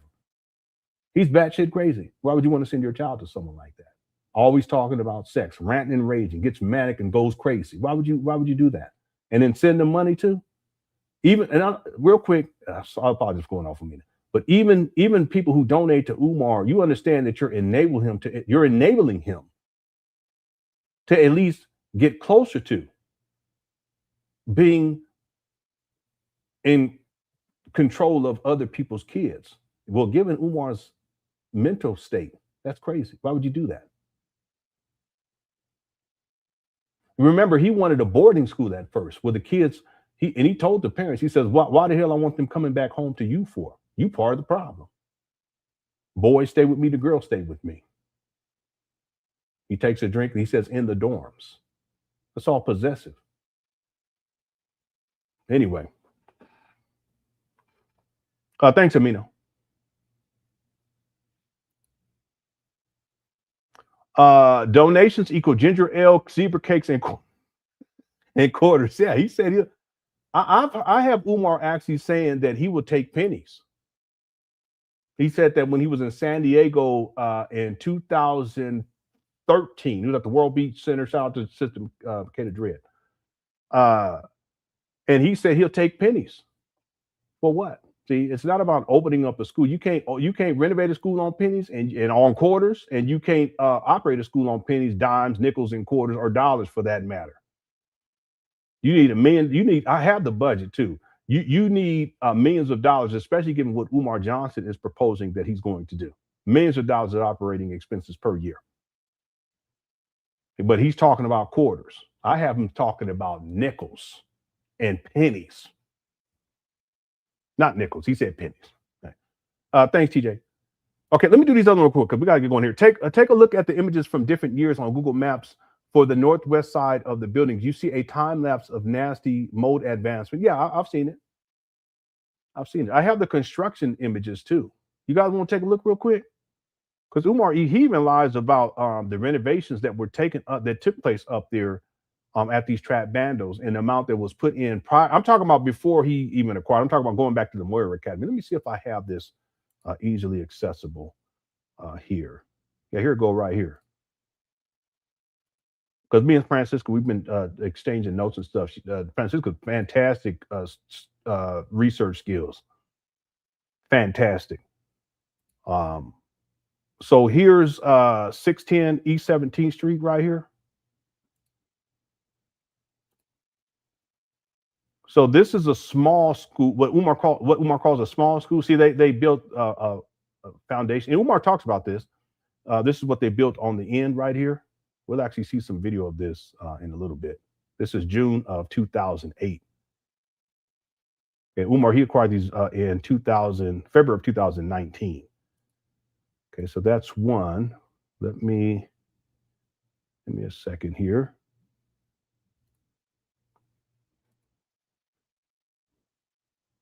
You know what, before I do, let me just make sure, because I got to be careful here. Let me see.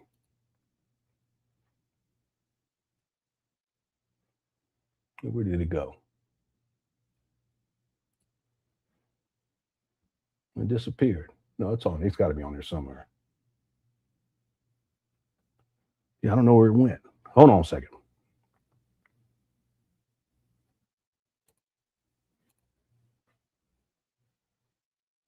Okay, here it is right here. So let me see, expand it.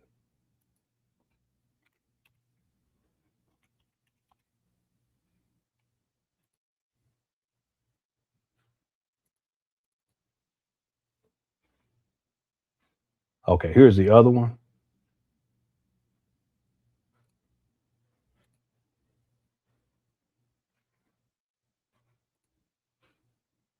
So this is the small gym. It's just that they renovated it and converted it into a gym. See the structure?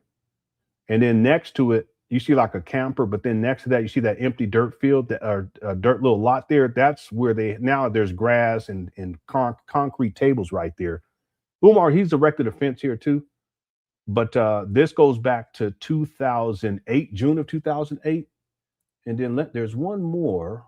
Let me just see right. Oh, I've been looking for this. Let me hold on one second. Let me put this on my because I got to come back to this. I've been looking for that. All right. And then there's one more. It's okay. It's on. Oh no, that's not it. Hold on one second. This is it right here. Okay. So what am I called? Oh, this is okay. Built. Here is. No, that's not it either. Where did it go? For some reason, it stopped populating when I go and try to find it here.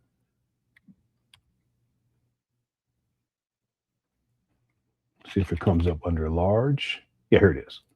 Okay. And then here's the third one. It's not letting me add it. Okay, here it is. And then this is where they built the large gym.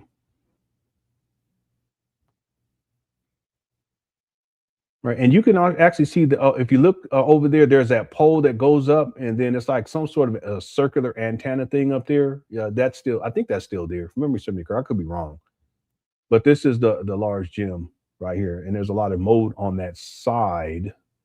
And so the large gym is connected to this building over here that they renovated. This is the large, what Umar calls a large school, and it's all one building now. But Umar says that it's two separate buildings.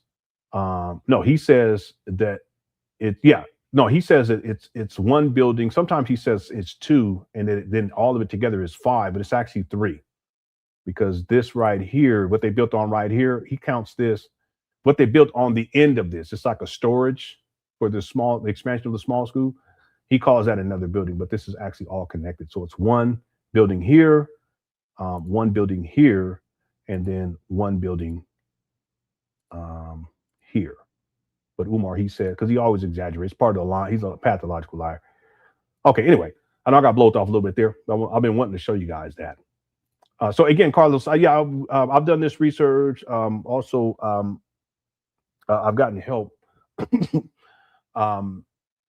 with finding a lot of details dealing with these properties. And we looked into the Google Maps, and if you look by year, there's a lot of stuff you'll see on there. So Francisca has helped me with a lot of that. So thank you to Francisca.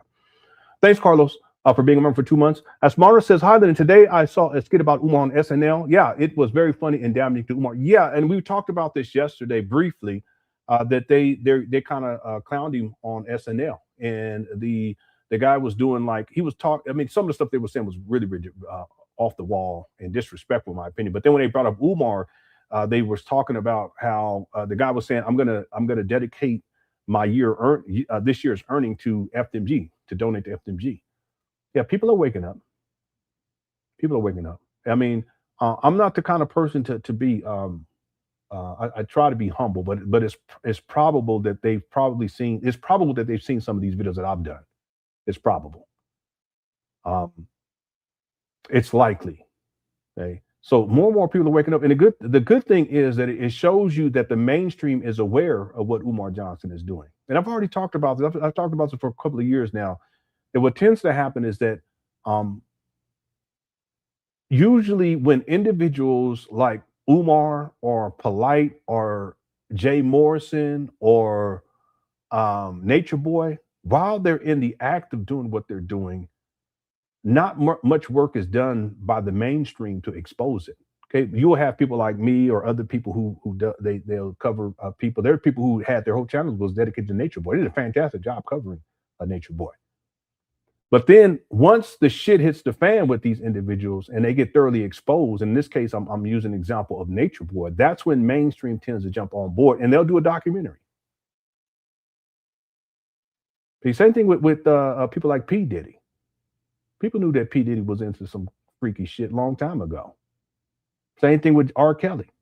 But you notice that the documentaries that really came out to expose all of it, there were some stuff, rumblings here and there. I'm talking about in the mainstream, it really didn't come out until after he got hemmed up with the court system. I'm talking about whether we want to look at R. Kelly as an example. But with Nature Boy, he's in jail for life. The documentary drops. Well, at some point, if Umar continues with this, it's going to happen for him too. It just has to reach critical mass, and then the cards have to truly fall. But people like me and other people who've been doing this type of work and thoroughly exposing Umar, we've already known for a long time. Okay, but in general, what happens is the mainstream doesn't pick it up until the house of cards truly falls, and it hasn't truly fallen for Umar. They're falling though. Okay, thanks, Asmana. Tim says, great voice, sir. Also very thank you. I appreciate that. Yeah, we had all different kinds of songs back in the day. One of the songs was Run Them Donations. Run them donations, baby. Run them donations, baby. Run them donations, baby. Yeah. Get on your CashApp, don't be lazy. These hot cookies got me going crazy. The donation, baby. For good, yeah. Oh, that was the jam. For good, yeah. Then it go time. I'm not going to try. Anyway, thank you. Thank you, Tim. We had a whole bunch of different songs to say. Okay. Miranda says, hey, Lenon and Cooker, I was swaying and leaning back and forth while you were singing Swing Low. I know me some old Negro spiritual. You crack us up with that. Yeah, that's one of them. We did Swing Low, Sweet Cherry. We also did Joshua Foot the Battle of Jericho. And that was another one. I can't remember what it was. It was one of my favorites. I just can't remember right now. Look at the chat room. What's that for good? Yeah, that's the lyric. It's got me going. The hot cookies got me going crazy. All right. Thanks, Miranda. Okay, and then I'm working out. Okay, get your work on. Get the gains, King. I'll swing back around. Okay, yeah. Shout out to Estevades. Yeah. My son, he's a gym rat. I remember when he first expressed interest in like bodybuilding and stuff, and I went out my way, and we really couldn't afford it, but I did whatever I could to get him a weight set. Like a bench, and then I think the first thing I got him was, I think it was just something simple, but then I upgraded him to like this thing. I don't even know what they're called. So they have them in gyms, and he really took to that. I'm glad I did that for him. We really couldn't afford it, but anytime my children, they express interest in something, I go out, I try to find a way. And it was more difficult back then. These days, it's a lot easier. But he still be working out, trying to get, I'll be joking with him. So you trying to get swole like your daddy, huh? He just starts laughing. Okay, thanks, Estevades. And get them gains. I learned that from my son, the gains thing. He said, yeah, I'm trying to get these gains, Dad. I'm trying to get these gains. All right. Okay. All right. So thank you, everyone, for all the super chats. I appreciate it. Let's get to the main video now, and then we'll have Enterprise come on. And I apologize. I could not find that video of Umar in the cemetery. I have it somewhere. I'm going to keep looking for it, and I just don't have it archived properly. I thought I had part of it inside of the documentary, but maybe I didn't put it in there yet. I can't remember. No, I don't think I had that part. I had the other part where Umar was being confronted by that guy, and that same guy who had brought Umar there, he actually had Umar in that. They were at the cemetery together. Okay, I'll keep looking for it, and if I can't find it during this live stream, I'll look over to see if I can have it for you guys tomorrow. And by the way, I don't plan on live streaming on Thursday. We got family stuff going on. I don't plan on live streaming on Friday unless Umar goes live. Okay, but I will have stuff up every single day this month, even if it's upload for you guys to watch. Okay, I've already have all that planned out. Okay, so let's get to the main video. Enterprise went up there on the where is it at? Do I have it? Oh, here it is, right here. No, that's not it. That's not it either. Wait, do I have it up here? Okay, that's a show intro. Okay, give me 1 second. I'm sorry. And I'll check on this poll question too, right quick.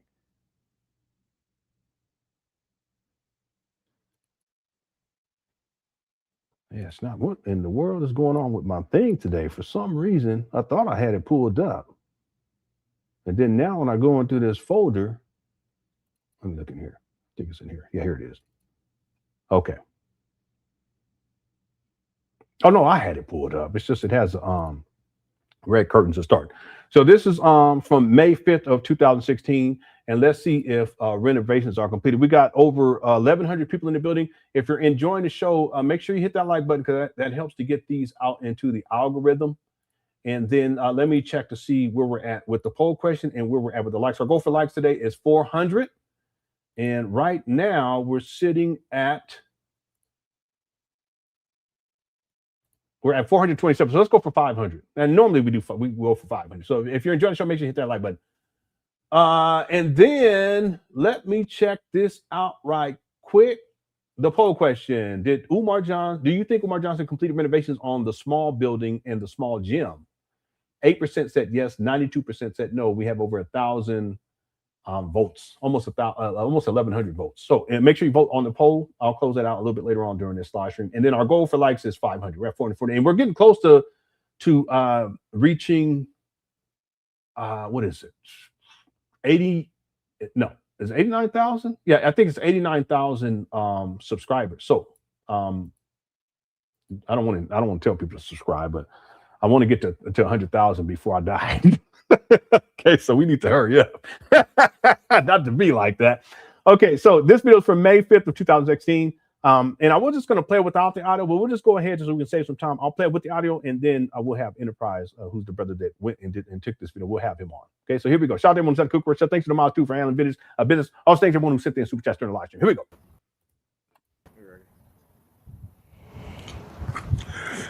Good afternoon, good people. Enterprise Entertainment. We're back with another fraud DMG. Look at his shirt. This says where the school at. Okay, update. all right. I told you part 2 was coming. Now, supposedly, from the many podcasts, all the renovations are complete, and we're just waiting for the certificate of occupancy, correct? So let's go around and see if the building, at least on the outside, actually lives up to the code that it's supposed to when it's ready for the certificate of occupancy. I can tell you right now, that right there yeah, has been there for months. Yeah. So I don't know if that's going to be a pass or fail, but it's definitely a ding. And he's absolutely right, because I think, let's go back to the other video from February. Dumpsters on set. Because I think that was that trash was over there. In the classrooms. I had 2 people. Pipe drink. Well, maybe it's not from the mid. Another one. Recover money. Some of his support women.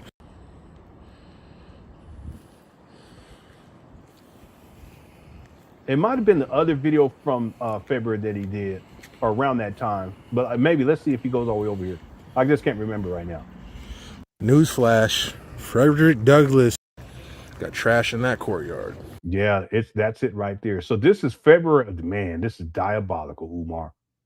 That trash was up there in February of 2026, and then Brother Enterprise goes up there May of he goes up there, May of 2026, and the trash is still up over there. Look at that. That's a damn shame. Hit the one. Come on, Umar, you got to do better than this. Yeah, Joshua, it's the same. If y'all don't stop, you guys get started and you just will not stop. Will you stop? This is why we don't get nothing done. Come on now.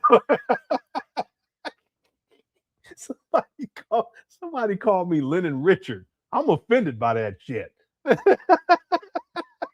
Ernest, I have to say, Ernest, sir, I'm offended by that. I was listening to Little Richard a couple of weeks ago. Tutti frutti. Oh, Rudy. Tutti frutti. Oh, why, mama, do my. All right, Little Richard, cut it out. Lyndon Jackson, cut it out. Lyndon Hathaway. Johnny Hathaway is one of the greatest singers of all time. Real talk. Lyndon Mathis. Lyndon Steve Wonder's my favorite. That's my favorite. I listen to me. Today I was somebody said Lennon Rawls, like Lou Rawls. I was listening to reggae today. I was listening to that song Night Nurse. I love that song. I'm still saying that to my wife. She be like, no. Only you can quench my thirst. One time we was in the car and I just kept saying that part over and over again. Night Nurse. She was sitting over there like, only you can quench my thirst. I love that song. I don't even know who sings it. Somebody, I love that. Anytime they say words that is, it's different. I that's what I remember the most. And then I remember one time because Umar called Tariq Nasheed a Bati boy. I was like, what is that? And so one time I was listening to it and my wife was like, oh my God. I said, what? He says, did you hear what he said? I said, he said Bati. I said, what does that mean? And she explained it to me. I said, oh my God. I can't even repeat what she told me. I said, oh, I didn't know that. Shout out to everybody from the islands. Okay. Anyway, we got blown off again. Somebody said,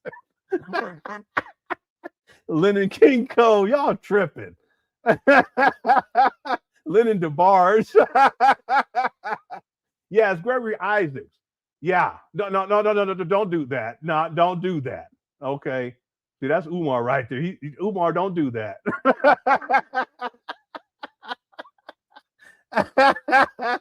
And what was his name? He had a good song. I can't remember what it was called right now. Y'all know what I'm talking about? Come a chameleon. Come a chameleon. You come and go. I said, you cut it out. Okay. Yeah, we listened to Bob Marley today. All right, let me get out the chat room. I'm trying to be an RN, family. Night nurse. Only you can quench my thirst. That's my favorite part. I can't remember none of the lyrics except that one. And then there's another guy, I think it's Toots Batal or whatever his name is. He hit me one time, Toot. Hit me two times, Toot, Toot. I was getting excited. I might be like, calm down. All right, 3 times, Toot, Toot, Toot. I think it's Batal. I don't know. Okay, let's get focused. Okay, you guys got me off track. I gotta blame it on you, like Umar be blaming it on everybody else. That's the same trash bag from when he bought. Hey, TJ, when he bought it, the fence wasn't there. That's the crazy part. The fence wasn't even there. The trash was there. 7.5 years later, he got a fence up. The trash is still there. Umar's like, well, you know, there's some trash. We're just gonna build a fence around it.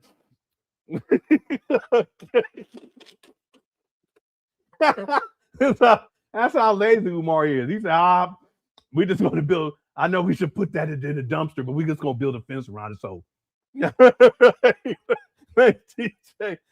Citizen Man says, for information, that song Night Nurse is about oh, I didn't know that. I'm sorry. Listen, I'm not condoning that. I don't promote that. Okay.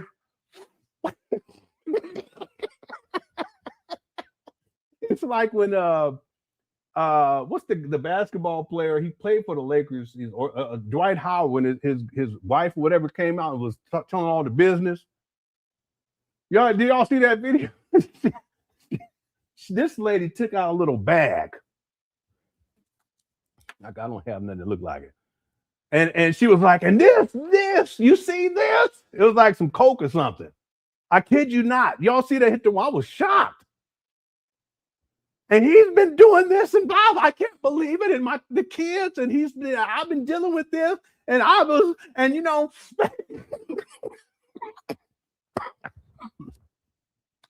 I said, wait a minute, ma'am. First of all, why do you have that? Second of all, how are you going to be talking? And while you talking, you inadvertently, you take a hit. She was like, because she was touching it. She was like, I can't believe. Boy, I said, this is some crazy shit. I'm not kidding. Did anyone else see that? I hit the one. I said, this lady, she was going off and she was getting high while she was going off. I don't think she meant to do it. I just think it was natural. You know, them dope fiends, you put it on the table, they be talking. Yeah, so how are you? They be playing their fingers in it.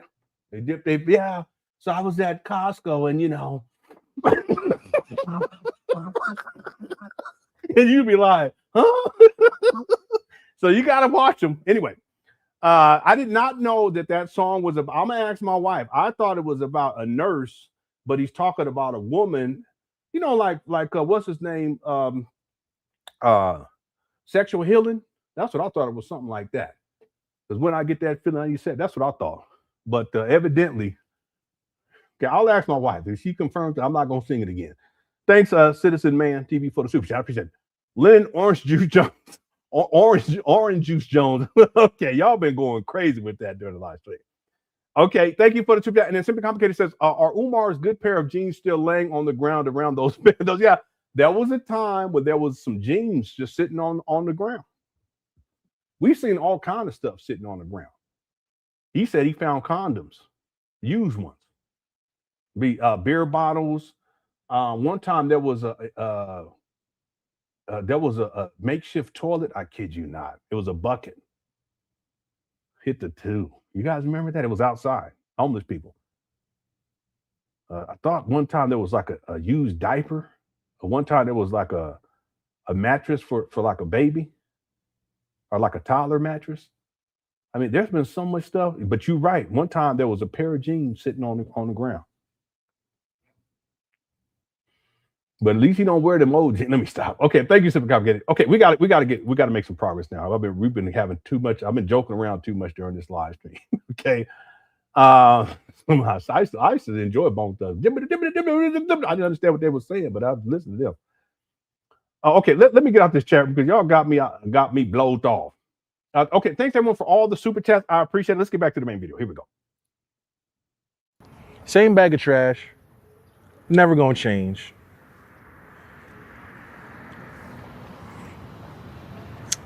Now, Umoist, you've painted. You put money in production in that. I don't know why you got Bailey Clan up there. You're not related to them. You're not related. I just looked this up. Gregory Isaac, 1982 reggae classic Night Nurse uses medical imagery as a double entendre for deep romantic longing and substance dependence. Man, I still like the song, but I'm gonna have to stop singing it now. The lyrics describe a man seeking constant attention from his night nurse to heal a broken heart and quench his thirst, emphasizing that only her love can cure his pain. Wow. I did not know that. My wife, she probably knows though. Sister Man says, go check, put that video of Bobby Brown when he dropped the 8-ball on stage. I ain't seen that. He dropped the 8-ball on the stage. Yeah, I know what an 8-ball is, because my daddy one time, he was talking reckless. And there was a picture of him when he was in high school. You know. And he was like, yeah, son. He just boastful. He said, yeah, son. Back then, you know, I had this on me and that picture had this on me on something else and blah, blah. And I had an 8-ball in that pocket. I said, okay. I said, all right, what you telling me for? It's kind of weird. Anyway, no, I haven't seen that. Let me go look this up. Bobby Brown. And we know Bobby, he was getting into that stuff. Oh, yeah. Here's the video right here. Let me see. Damn. And he picks it up. Oopsie. And he picks it up and he just keeps going. He puts it in his pocket. At least he kept going on with the show. Good for him. He did, because that's what they say. The show must go on. Y'all got to go see it. I ain't gonna put it up here because I don't want to get no copyright strike on it. But y'all go on ahead and go look it up. Here's the link. Yeah, Bobby, he dropped that thing and he picked it right up and kept it moving. So at least he did that. I just put the link in there. Okay. All right. So this is. Listen, Simpson, man, is just breaking my heart. First of all, this night nurse is about coke. Second of all, Bobby Brown up here on stage dancing, and he had an 8-ball right in front that dropped out, and he picked it up. I'm gonna give you all play-by-play. He keeps singing. He goes off stage, puts it in his pocket, and keeps it going. All right, all right. Thank you for the super chat. All right, we got to get going here. Here we go. The Frederick Douglass, that's already been proven. Your daddy has come out and said it's already been proven, but you won't let that lie go. Yeah. Now, We can clearly see your landscaping is all the way off.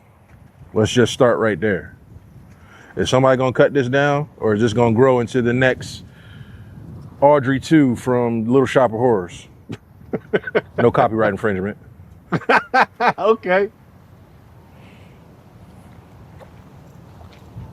Now, obviously, this is a public sidewalk, but you got so many relationships with the city. Are you going to get them to come fix the sidewalk right outside your buildings? Mm-hmm. I mean, I drive through a couple of neighborhoods, and all you got to do is get on the phone with city officials, and they'll come fix it for you. So are you going to have somebody come fix this? Yeah. So your school doesn't look like crap? It's also OSHA. It's an OSHA hazard too. He's not going to pass inspection if he got cracks all in the pavement or the sidewalk too. Because the children are going to be walking on that. Anybody? Now, people could argue that maybe because it's on public, but it's still connected to the school. He needs to get this taken care of too. Anybody?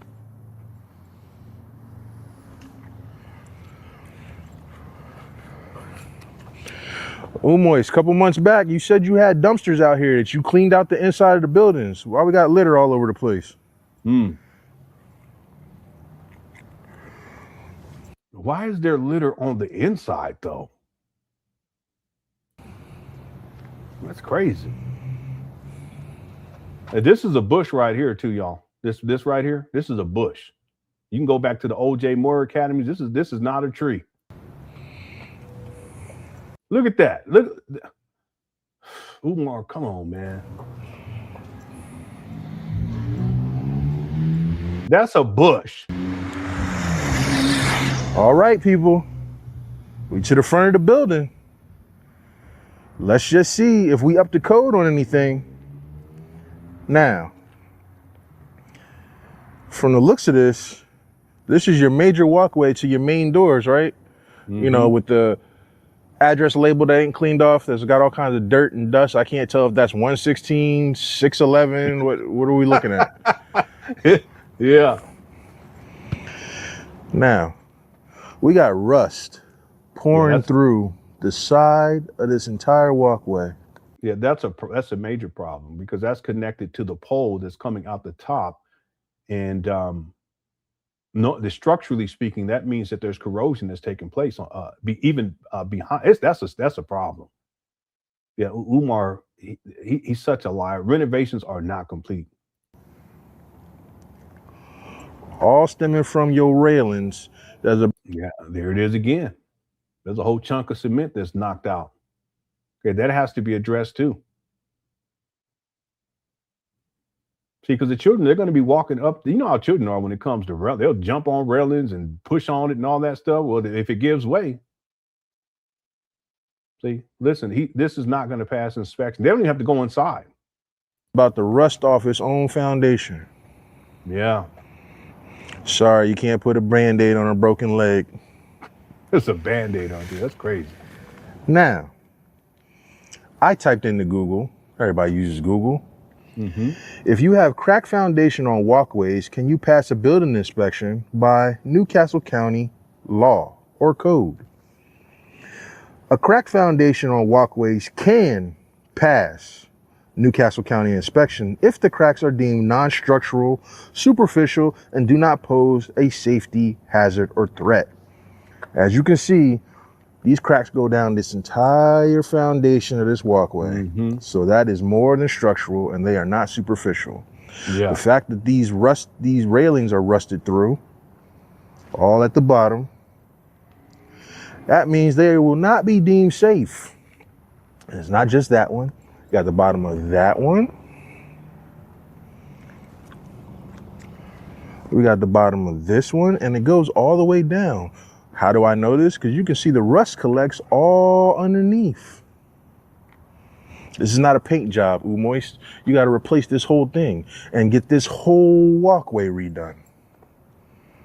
We even have black mold piercing through the side, which means it's coming out of the building. You can see the spores developing.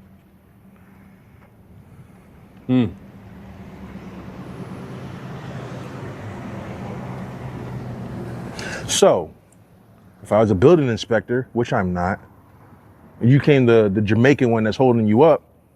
Well, if he's walking by this, that's not a holdup. That's a fail, automatically. Speaking of black mold, if you have black mold on the inside and outside of your building, can you pass building inspection by Newcastle County law or code?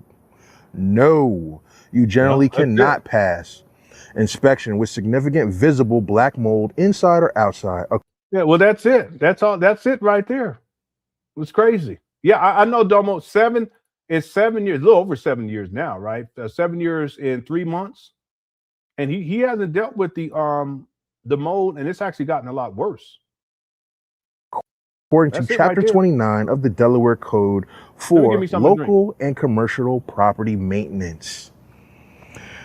We can see the spores. That would visualize that it's inside and outside. Automatic fail number 2.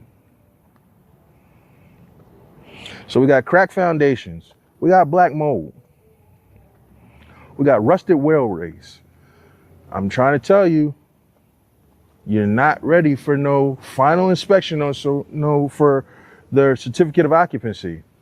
Sorry to tell you, Umar supporters. Sorry to tell you, Umar lovers and glazers. He's lying to you. These renovations are not complete. What did he tell you they were? Was it 2023? And then again, just what, February? Valentine's Day, I believe, right? Didn't he promise you ladies that he had a school waiting for you, waiting for you boys? This ain't it.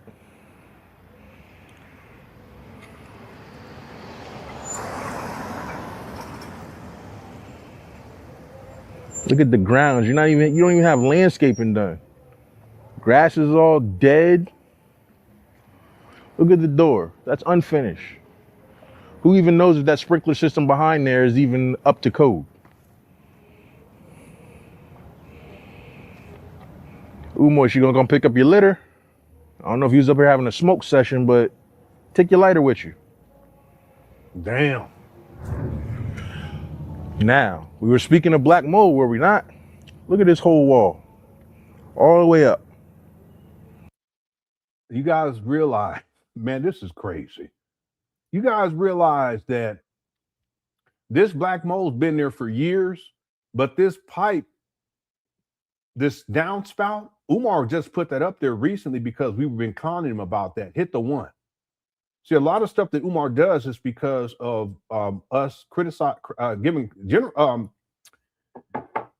constructive criticism. So that downspout wasn't there. It hasn't been there. You go back to 2019 when he acquired it, 2020, 2021, 2022, 2023, 2024, 2025. More recently, we've been talking about it because of the mold, and Umar has to give the illusion that renovations are completed. So he gets this downspout installed, but he doesn't clear the mold that's on the wall before he does it. I don't even know. I don't even know what to tell y'all. See, this is not black excellence. This is not, hit the one if you guys understand what I'm saying here.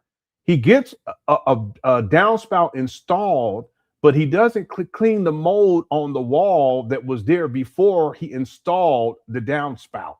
Who does that? And then he blames, Kadar. Then he tried to blame, that's the point I was making. Pyru, shout out to Eastside Pyru. I don't know if you east side, but I just Pyru, you know what I'm saying. Someone said, I just lost the thing. Yeah, that cement that's down there, that's been down there since he acquired the trap Bandos. The white cement, my picture's kind of covering a bit of it. You see it right there? Yeah, that was there. But Kadar, where did that Kadar made a point? I can't find it now because it's been a whole bunch of comments in here. Anyway, you guys see my point. That's not how you do stuff. But it goes to show you that, first of all, Umar doesn't know what he's doing. Oh, here it is right here. That ain't the Jamaicans' fault. See the story that Umar's telling? That's a whole fabrication. He's a pathological liar. That ain't got nothing to do with no Jamaican or no immigrant, and because Umar's a freedman. It's a bunch of bullshit. Just own up to it. But see, he'll get stuff done, but the shit's not professional. This is some backwards, you know, it don't even make no sense. This video right here is really important. This video right here is important. Matter of fact, I'm gonna go while I play this. Actually, after the live stream, I'll do it. Okay, we got to get more people to go see this particular video on Enterprise's page. Let's keep going. Now, we were speaking of black mold, were we not? Look at this whole wall, all the way up.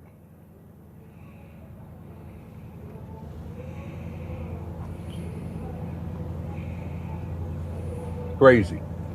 It's ridiculous. You just put this pipe in here maybe about a month ago. And it's been off the building way before that. I have video footage of that. Look at this unfinished door. We don't even know where that goes to. That's the storage. Umar calls it the third. He calls this the fourth building, but it's just a storage. He didn't get into that until 2020, I believe. But that door is not finished. That's not going to pass inspection either. Yeah, it is. It's real small. Yeah, it's just like a little storage. That's where he got the paint that he used to paint the building on the outside. That paint had been sitting in there. Who knows how long that paint was been sitting in there? It's crazy. Years.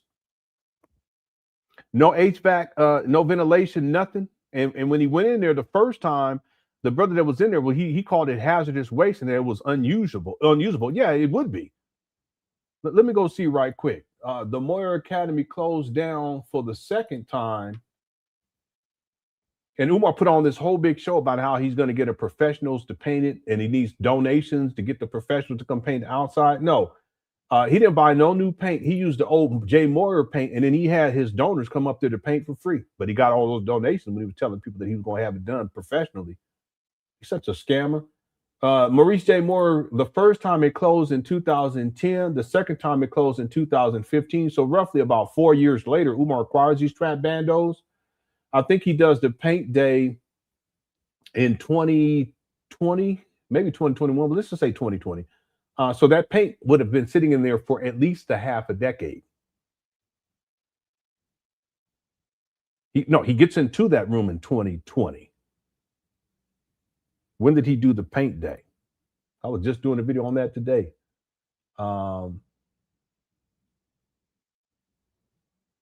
Not today, yesterday, but I have the video of the paint day. Let me see. It'll go up sometime next week.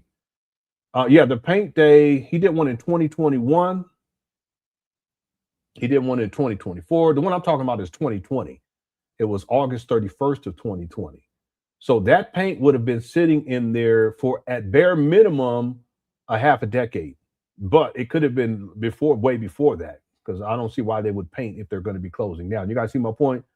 So he takes paint that's a half a decade old, he tells people he's going to have it done professionally, that he needs to get new paint, and then he was asking people to donate money, and then he just takes he doesn't have it paint, he doesn't pay professionals, he has his donors come out, and then he uses the paint that was stored inside of this storage room right here, and had been in there for at least a half a decade.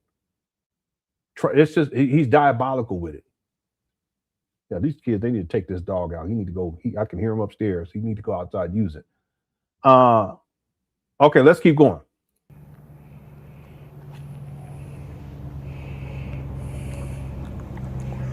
As we round the corner, what do we find?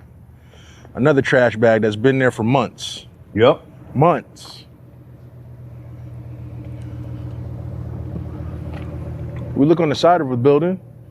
I don't know anybody that's putting their children inside a building that's got tore up screened windows. You got two hornets' nests that have found homes right in the corners of them. Mm-hmm. And then the other windows adjacent to that are boarded up still. You can't open a building with that.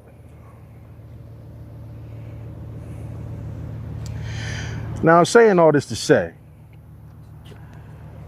we're talking about the certificate of occupancy, right? We're talking about the final inspection, right? So I looked up, how many inspections do you need to pass before you get the certificate of occupancy stage? Mm-hmm. Yep. Well, they're called rough-in inspections. Why? Because your building's under construction. It's still in the rough, right? For a school in Newcastle County, which Wilmington is in Newcastle County for, you know, the Umar supporters that don't know where we're at, there is no fixed rough-in inspection amount, as the project requires all passing and applicable building, structural and framing, plumbing, electrical, mechanical, rough-ins to be performed multiple times. So they just named about 5 categories of things that need to be done. You got the structural and framing, you got the plumbing, the electrical, the mechanical.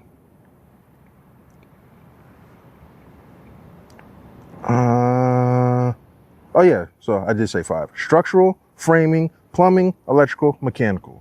Those are 5 categories that have to be done before you get to the certificate of occupancy. And it says multiple times, so we'll give it 2. Let's do the math here. 5 times 2 is 10. So you got to have 10 separate inspections to get done before you get to that final one. Yeah, yeah. We talked about that. I actually have it. I can pull it up and show it to you guys. Francisca helped me out with that information as well. So shout out to Francisca. The point is that Umar, when he talks about it, he's talking as if it's just one inspection. It goes to show he doesn't know what he's doing. No, it's multiple inspections, and it's not like he's not gonna pass. But this stuff has to be done over and over again so that whatever needs to be brought up to code is brought up to code. See, that's why Umar is telling people he's made up this story about this black immigrant from Jamaica who's sabotaging him. It's ridiculous. Because he knows that renovations aren't completed. And he doesn't, clearly he doesn't even know the process. And I already did the research. You can go online, you can schedule it on the website to have them start the process, or there's a number you can call. Yeah, that's huge. Yeah, this video is really important. I haven't watched it. That's why I'm kind of amazed at what's being revealed here. So what I'm gonna do is I already have it right. Matter of fact, I'm gonna schedule it. Is important videos you can watch dealing with Umar Johnson lying about renovations being completed in February of 2026. Okay, I'll schedule this so that it'll go up after the live stream. Yeah, I'll set this for like maybe an hour from now, because we should be done like in the next 30 minutes. Let me see. Okay, let's keep. Oh, let me do these super chats real quick. There's a couple of them came in. May Brown says it's like a kid bought a building just trifling. Yeah, it is. It's very much like that. Umar doesn't know what he's doing. It's like a pretend. You know, back in the day, they used to have like He-Man. There was not just the actual figures. They had a castle that you can get. I didn't get it, but I had a cousin who used to get all this stuff, Transformers and stuff.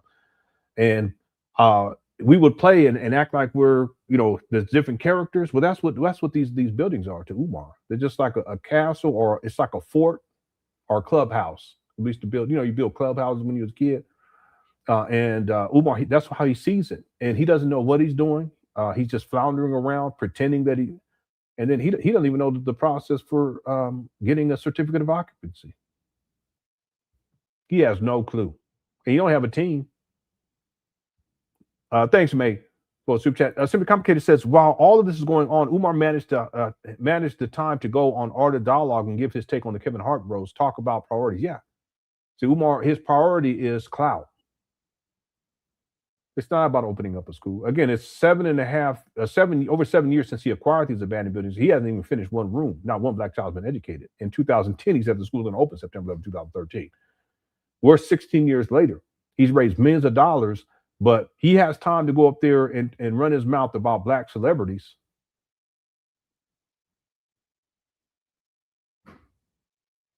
But he ain't got time to get up there and actually finish anything.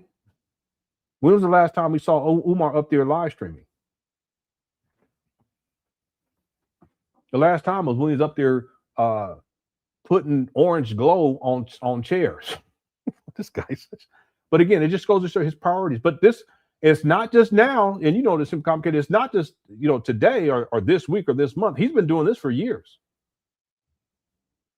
If he was serious about opening up school, he'd be up there every single day. And it wouldn't have taken him, but I would think about a year to get everything up to code, he had the money to do it. If he was up there every single day and it was a priority, and then he could lean on people who had expertise and the people who were going to do stuff for free, professionals. And if he used that, a year. But no, he wasn't serious. That's why he rejected a lot of people that came to do stuff for free and try to donate stuff that would move the project forward. No, he's not interested in that. He's not interested in stuff. He's interested in money. You donate the money, he's good. He gets paid to go on the Art of Dialogue. He's gonna make more money. He'll make more money going on Art of Dialogue right now, getting paid from art, than he will going up there begging for these trap bandos, because people, they already realize that it's nothing more than a fraud. It's a scam. But where are his priorities? It's not on this school. It never was. Okay, good point too. Thank you, Simply Complicated. Done for the Day podcast says the reason why he had donors come in to paint instead of professionals is because it takes longer. Professor know what they're doing. Average people don't. That's interesting, because this has been. I see the point that you're making here. It for Umar, it has been about extending. Is it extending this indefinitely? I've been talking about this more recently, probably the last 2 months. Everything's about it's been more than 2 months, because I was talking about this last year when a lot of this anyway.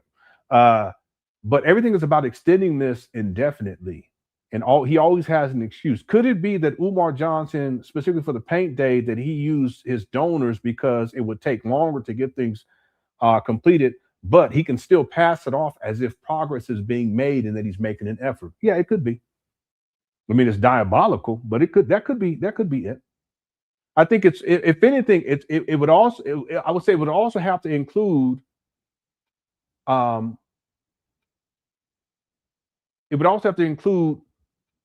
Umar not spending money on professionals because it would cost more and it would get done sooner. So why not have his lawyer donors come and paint for free, and it's going to take longer? He still gives the same effect, which is that he's making progress. Is what I call the illusion of progress.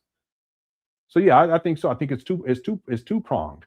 It's that it's going to make it go longer, right? It's going to keep extending it. This is a really good point. I hadn't thought about this. It extends it even further, but also he doesn't have to pay professionals to come and do the work, so he can spend that money on himself, and then he can extend this indefinitely.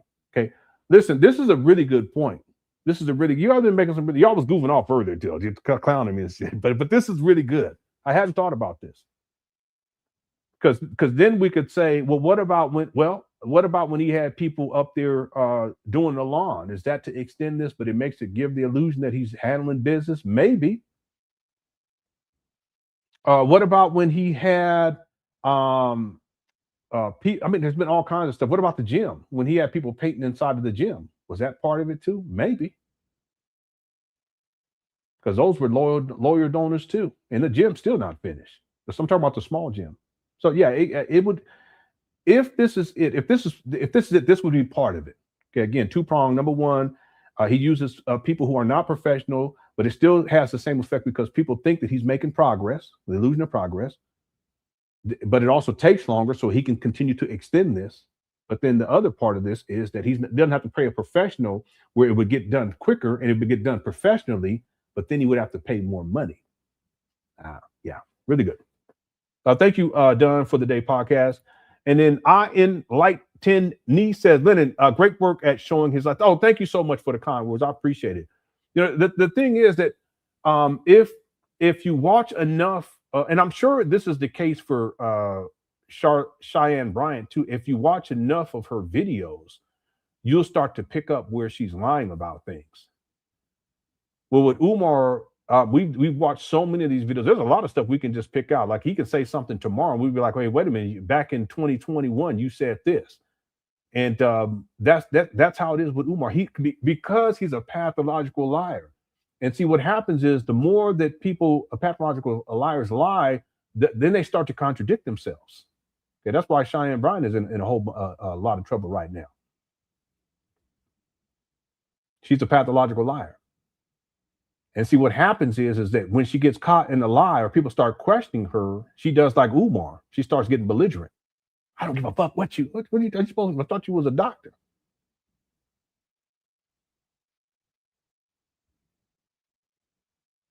I don't have to show proof. Sound like Umar. I'm doing God's work. Okay, now all of a sudden you're doing God, but you was in that lingerie and they're doing that one thing. I saw that other video, you in the pool with the bikini on, acting like you cleaning the pool. You ain't cleaning no pool. Cut it out. But dunk all stick and cut it out. Stop. See, what happens is they start lying. They get caught in the lie, then they got to make up more.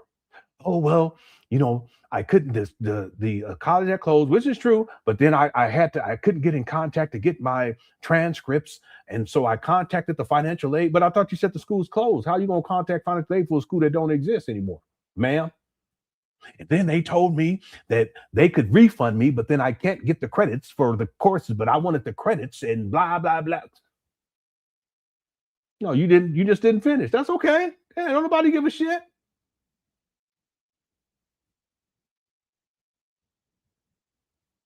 You ain't Beyonce. It'd be different if you was, let me stop. See now if you was Beyonce, it'd be a different topic. You ain't on that level, ma'am. Cut it out. But see, they keep lying, and you start to pick it up. Well, the same thing with Umar. Yeah, renovation's done in 2023. We're about to put in our certificate of occupancy. Okay, here we are in 2026. Renovations are done in 2026, but we can't put in the certificate of occupancy because of the immigrant. Stop. Yeah, she had that thing all out there like that. It should be. It's just so unnecessary. Okay. Thank you. In like 10. But she's attention seeking, so she's gonna do whatever she can to get attention. All right, let's finish up with this video, and then we'll have, if Enterprise is still here, we'll have them on. No, I mean, if I had time, I would, but I don't have time. I got all these other projects that I bought this equipment to start working on. And my wife and I, we have some plans. I won't disclose them to you all, but we're running our plan. We've been running for about, I don't know. It's probably been about 5 or 6 years now. We slowly get to where we want to be. Somebody, if you don't stop, don't do that. Cheyenne went to CIT because she be showing all her stuff. I said, damn, you save some for the imagination. I mean, woman, you do what you want to do, but I'm just saying, it's just too much. Anyway, U225 says we should call her Cheyenne Brian. Well, stop it. Stop. What's up, U225? What's up? Let's keep going. What's up? Welcome, Rainstorm. Honor and respect to all first-time viewers visiting the channel. Okay, welcome. Thank you so much for tuning on in. We have a good time up in here. We're serious. Don't think that we're always doing this. Don't think we're always acting like this. Sometimes we're serious, but tonight's been a little bit different. But welcome. Okay. Let's get back to it. Here we go. Have you got even one done yet? If so, we need the proof of that. Your supporters do, because the ones that know the truth know that you're not even anywhere near any of that. Yep. Nowhere near. Well, let's keep walking. I'm glad he did this video. Shout out to Enterprise.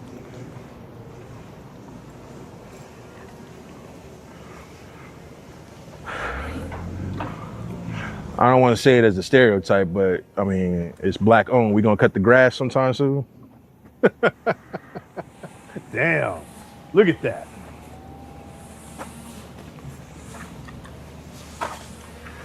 Now, structural and foundational, right? Look at all this. We sitting on uneven cinder blocks. Who knows? You gonna have the kids go up this back step, this wall's collapsing. Yeah, that's crazy. That's not going to pass. Ms. Con says, whoa, now, wait a minute, Lenon. Cheyenne Bryant Tuesday. You called her Cheyenne Bryant Tuesday. Cheyenne Bryant Tuesday ain't Beyonce, but the woman is fun.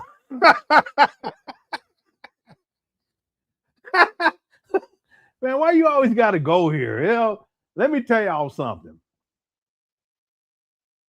This lady is diabolical. And if you take away the facade, at least to me, she's not attractive. To me. You take the makeup off and all of the glamour glitz, because I saw some, again, I did look into a little bit, and I saw some of them older pictures and older videos. Okay. But again, I just want people to be clear. If you you can get caught up in that, but not seeing what her true character is. See, being fine to me isn't just about physical. It's about also like the quality of your character. I know it sounds people, oh, it sounds Lenon, but it sounds nice, but no, seriously. If you're a good woman, you fine. But if you shady, you ugly. It don't make no difference what you look like to me. Yeah, I'm not. I've never been like that. I'm not the kind of person that's impressed.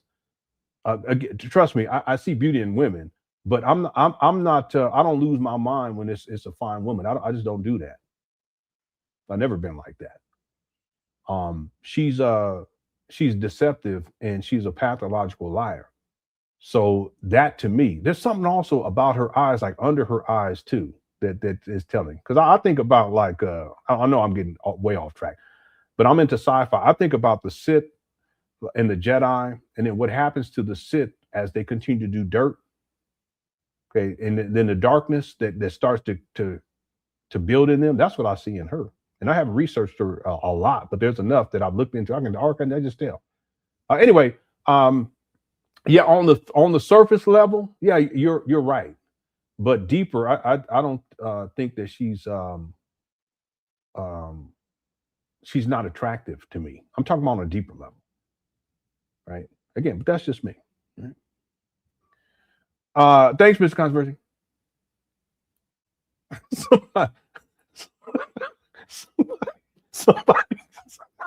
Somebody said Darth Cheyenne.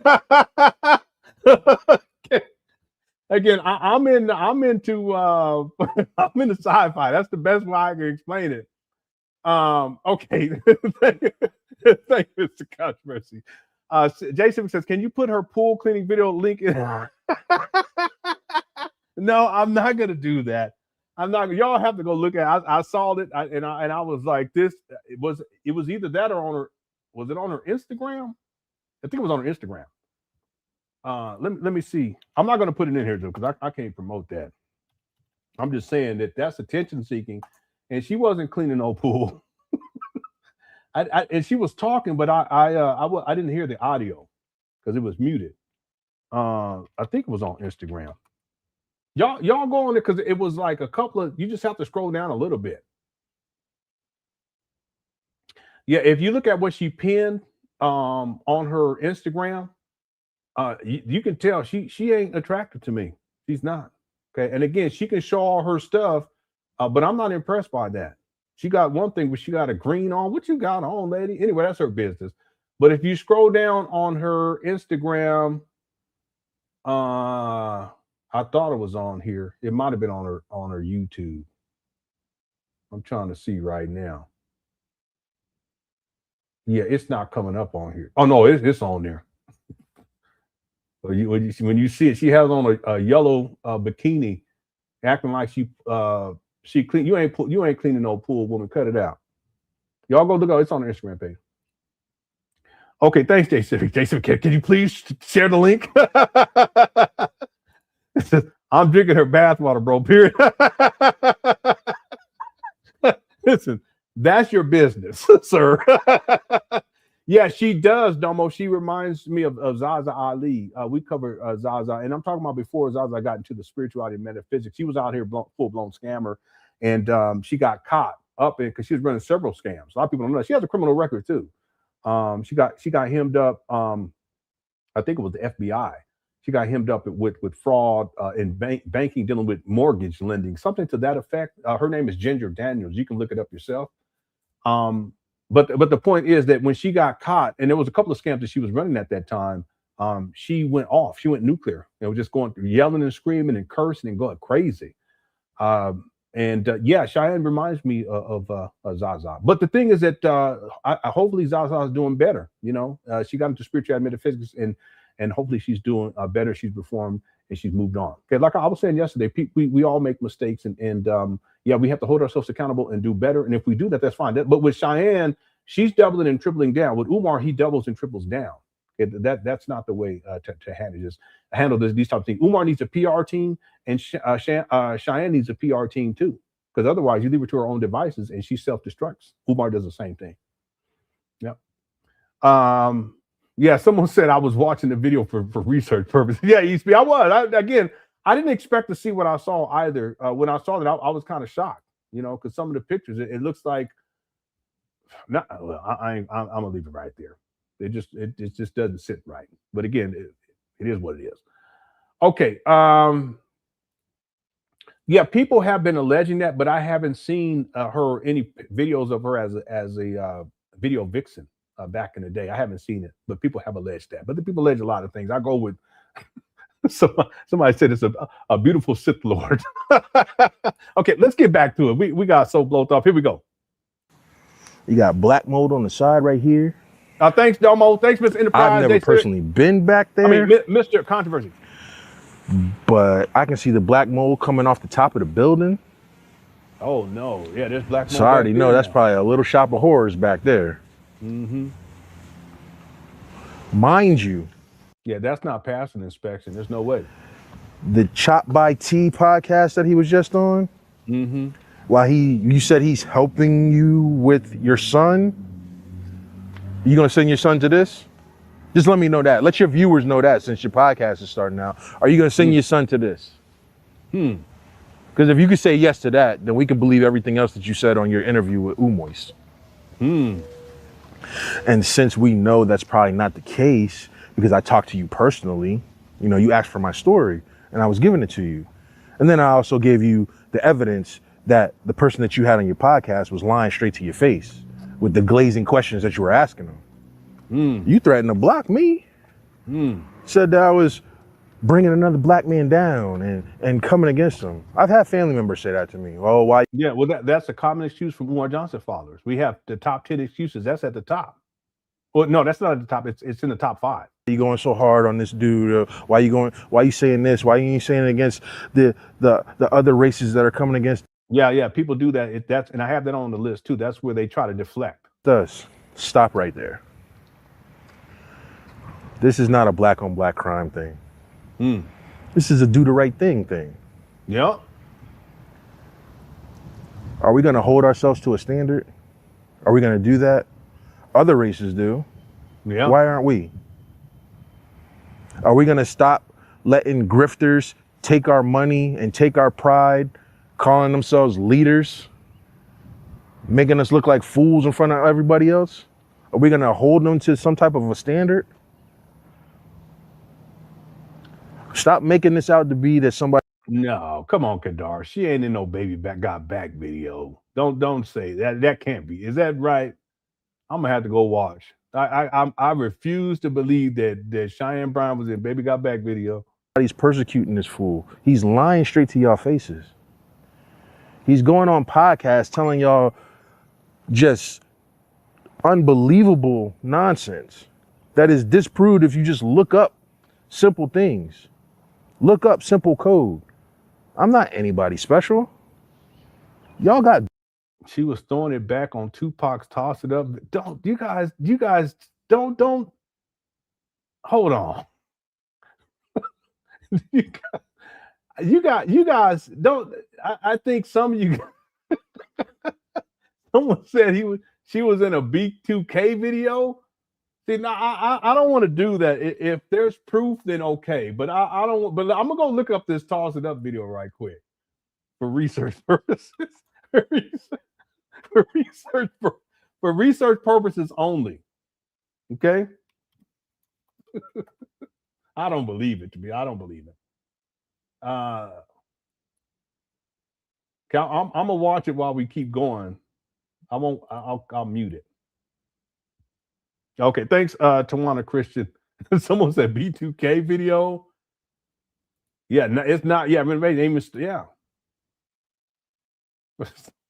Somebody said, show me. No, I ain't showing nothing. I think you guys are trolling me. That's what it is. Because that's what they do. That's what they do. You guys just be making me go in circles with stuff. Okay, let's get back to the main video. What? She was besides Karine Stephans in the Big Pimpin' video and next on the Mr. Marcus video. No way. And Domo don't be playing around anyway. Yeah, y'all gonna get me in trouble. Let me get up off of this. She appears at 221. In which video? Let me go to 221 right quick. Isn't that Aaron Hall? Is that her? That's not her.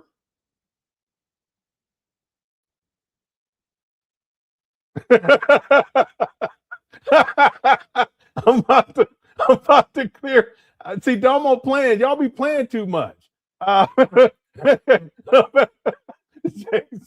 Jay Civic said, Leonard, you better clear your computer. Yeah, I'm gonna clear my browser history stat.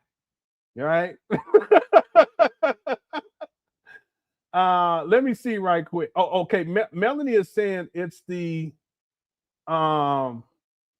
yeah, I know that cookware set's undefeated. It really is. Lenon head sweating like a motherfucker. It is. It is. Look, y'all. Look.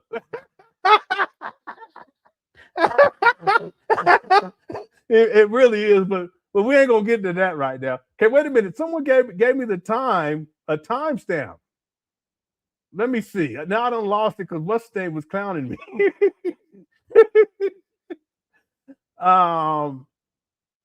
Someone gave me the timestamp, but I don't know which video it was. I'm looking at the Machiavelli toss it up, the Tupac. There's a woman on here, but I don't think that's her. These music, that don't look like her to me. That don't look like her at all. I mean, it could be. It's old because she's older now.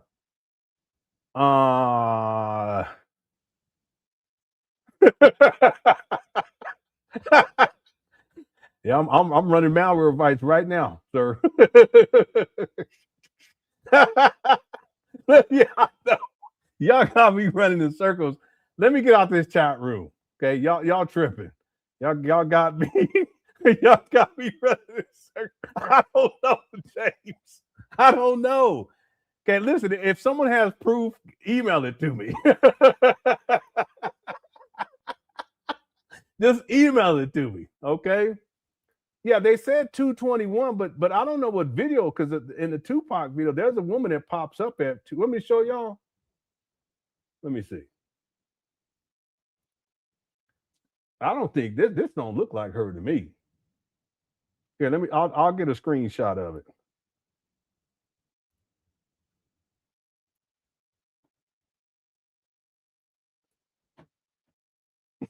This is ridiculous. What in the world am I doing? What in the world am I doing, people? Oh, yeah, it is. It's a long time ago, but man. Okay, so here is the Tupac one. Just that don't look like her to me. That's somebody else. Yeah. Someone saying B2K. That's Lisa Ray. Okay, yeah, that looks like Lisa Ray to me. I didn't know she was in that either, but yeah, that's yeah.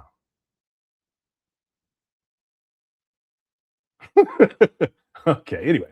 D Will says, real talk though, she was a co-producer on an MTV show, I believe. Teen Mom is yeah, she was in some other stuff too. It was like Desperate Housewives type of stuff for quite some time. Umar was on there too.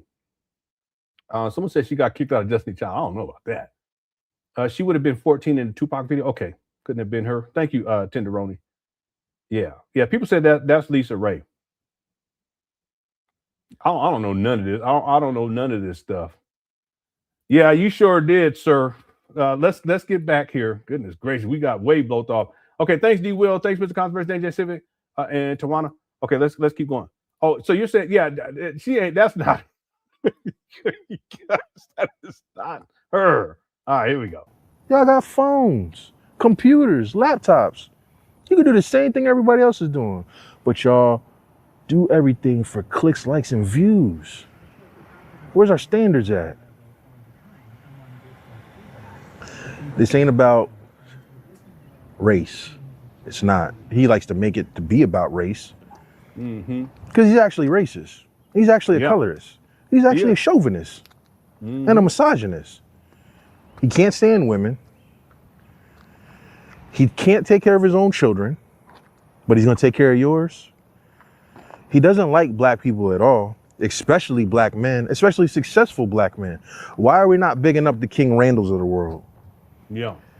Lord Jamar's father-in-law of the world, your Jalen Roses, your LeBron James. You know, these are actual black men that have created black schools to help black children.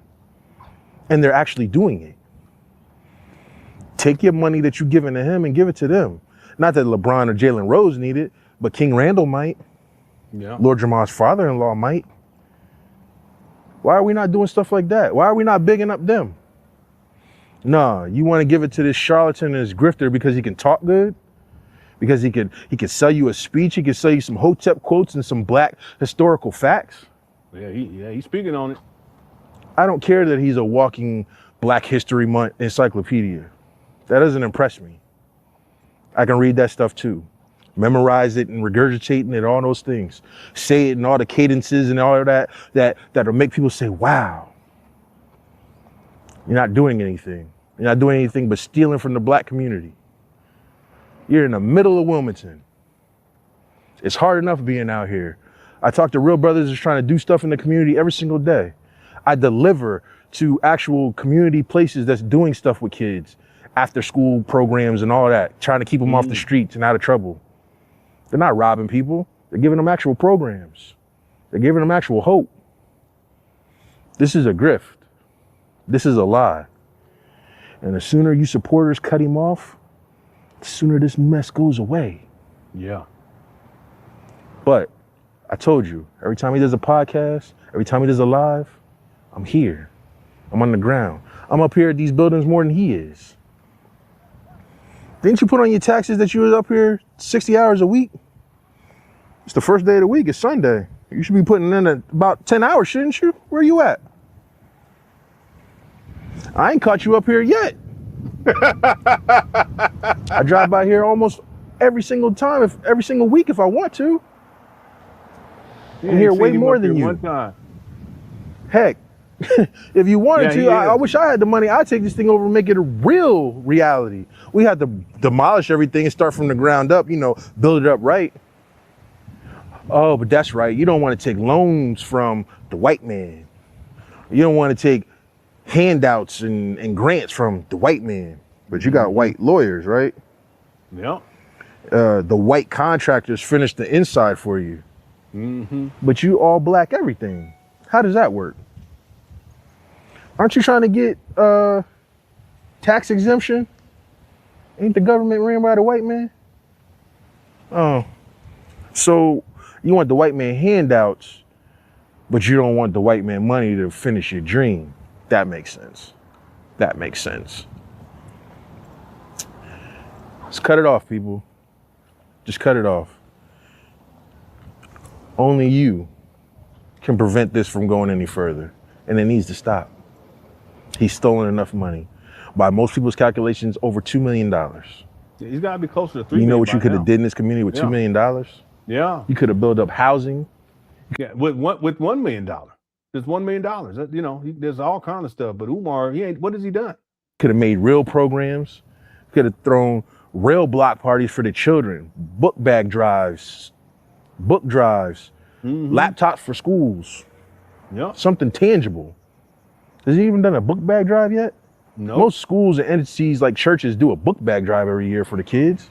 Has he done one of those yet? Nope. I didn't think so. I probably talked y'all ear off enough. I've showed what I've showed. You can look up everything. Oh, and by the way, those inspectors that he keeps talking about, the one anyway, there's a list of the inspectors on the Newcastle County website. You can look them up. Mm-hmm. Let's find out which one he's talking about. I couldn't make the connection between what Umar is talking about when I did the research and what's online. They have a website. I think we actually did that on a live stream. I showed it. The website you can go to.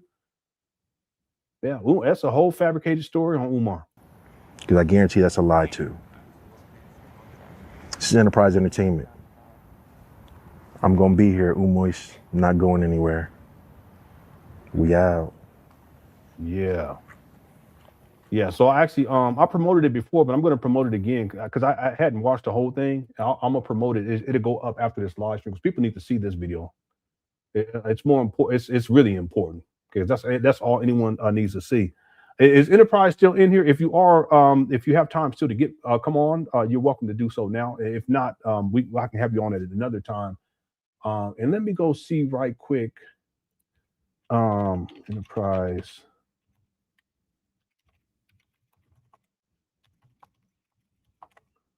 Let me see if he has his. It's not coming up here. Oh, here it is. No, that's not it.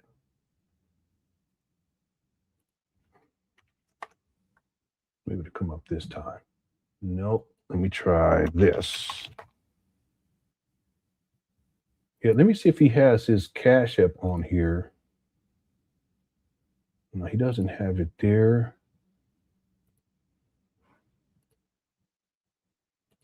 Yeah, he don't have it on. I don't see it on his YouTube page. Yeah, is he still in here? Anyone seen him? He was here earlier, but we were going on. Okay. By the way, I just want to show you guys this. I showed it yesterday because people are asking if she has any degrees at all. If you look behind her, she has all this other stuff. And normally what would happen if you're a professional and you're doing interviews like this, you would have your degrees on the wall behind you. No, she has stuff. It looks like stuff from junior high school or Forbes magazine. This is all like narcissism. That's what all this, but nothing up here that actually shows her degrees. So does she have any degrees at all? Has she ever shown them? All right, these are questions that people can ask. And again, if she takes this makeup off, I could tell, especially under her eyes and around her eyes. All right, remember, again, I'm gonna go sci-fi as we wait to see if anybody's still here. Remember when Senator Palpatine in Star Wars, he's a Sith Lord.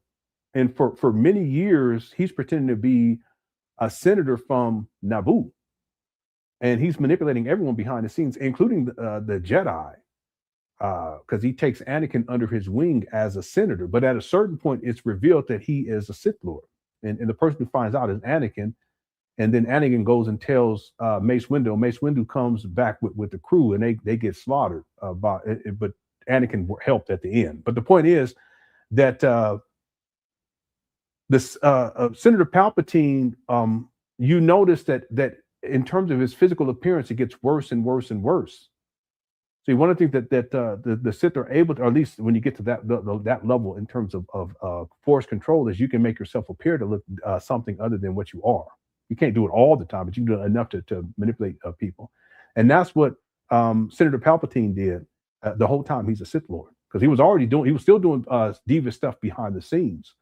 It's just he was able to keep it together long enough. But at a certain point, it didn't matter because he had already been exposed as a Sith Lord. So he just came out and with his regular appearance, and you see how he looks. The same thing happens with these types of individuals. That's why, again, you can put up on a whole bunch of makeup. You can get online and show all your body parts and all that kind of stuff. I'm not impressed by that. Like, who are you as a person? And if you take all that away, all the makeup and all of the glamour and glitz, you take away, the showing of the body parts, and she's not it.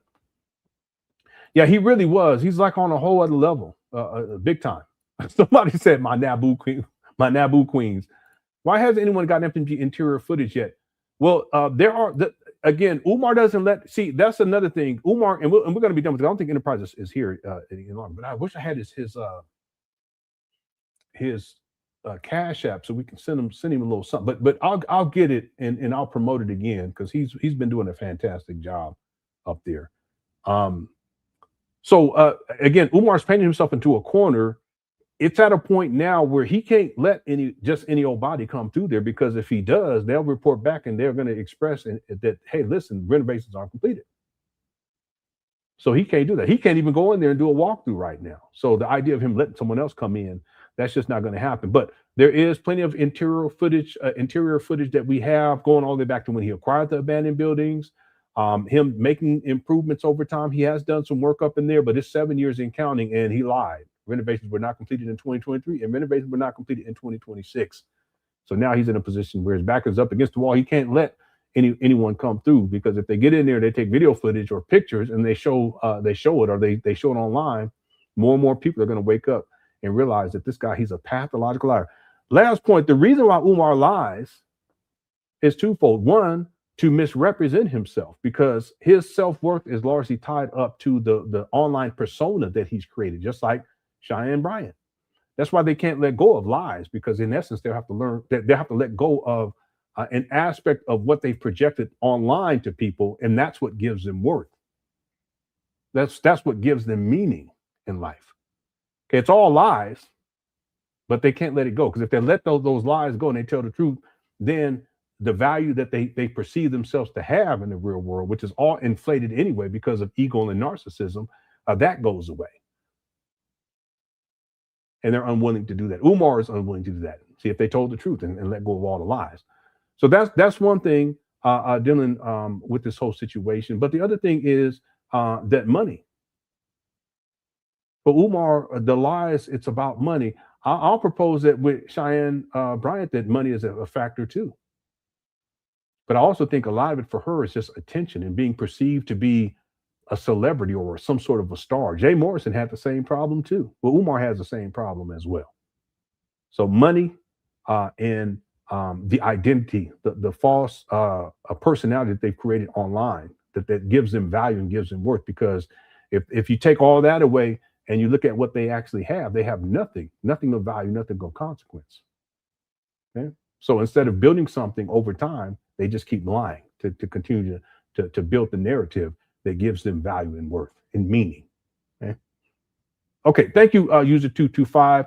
All right, I don't think Enterprise is here. Hopefully, he is here. Okay, you want to come on? If it's too late, you can always come on tomorrow, because we'll be live streaming tomorrow. I gave you the link. I'll email it to you again. Let me do that right quick. Oh, okay, he's here. Here he is. Okay, brother Enterprise, what's up, man? What's going on? What's up, man? Before we get started, what's your Cash App? $ Enterprise 26. Okay, and it's the Enterprise INAPRIZE. Yep. Okay, Enterprise, and what's the numbers? You said 26? Is he still there? Did we freeze? Yeah, I can't hear him anymore. Yeah, you there? I'm here. Oh, okay. Yeah, you said Enterprise 26? Yeah, Enterprise 26.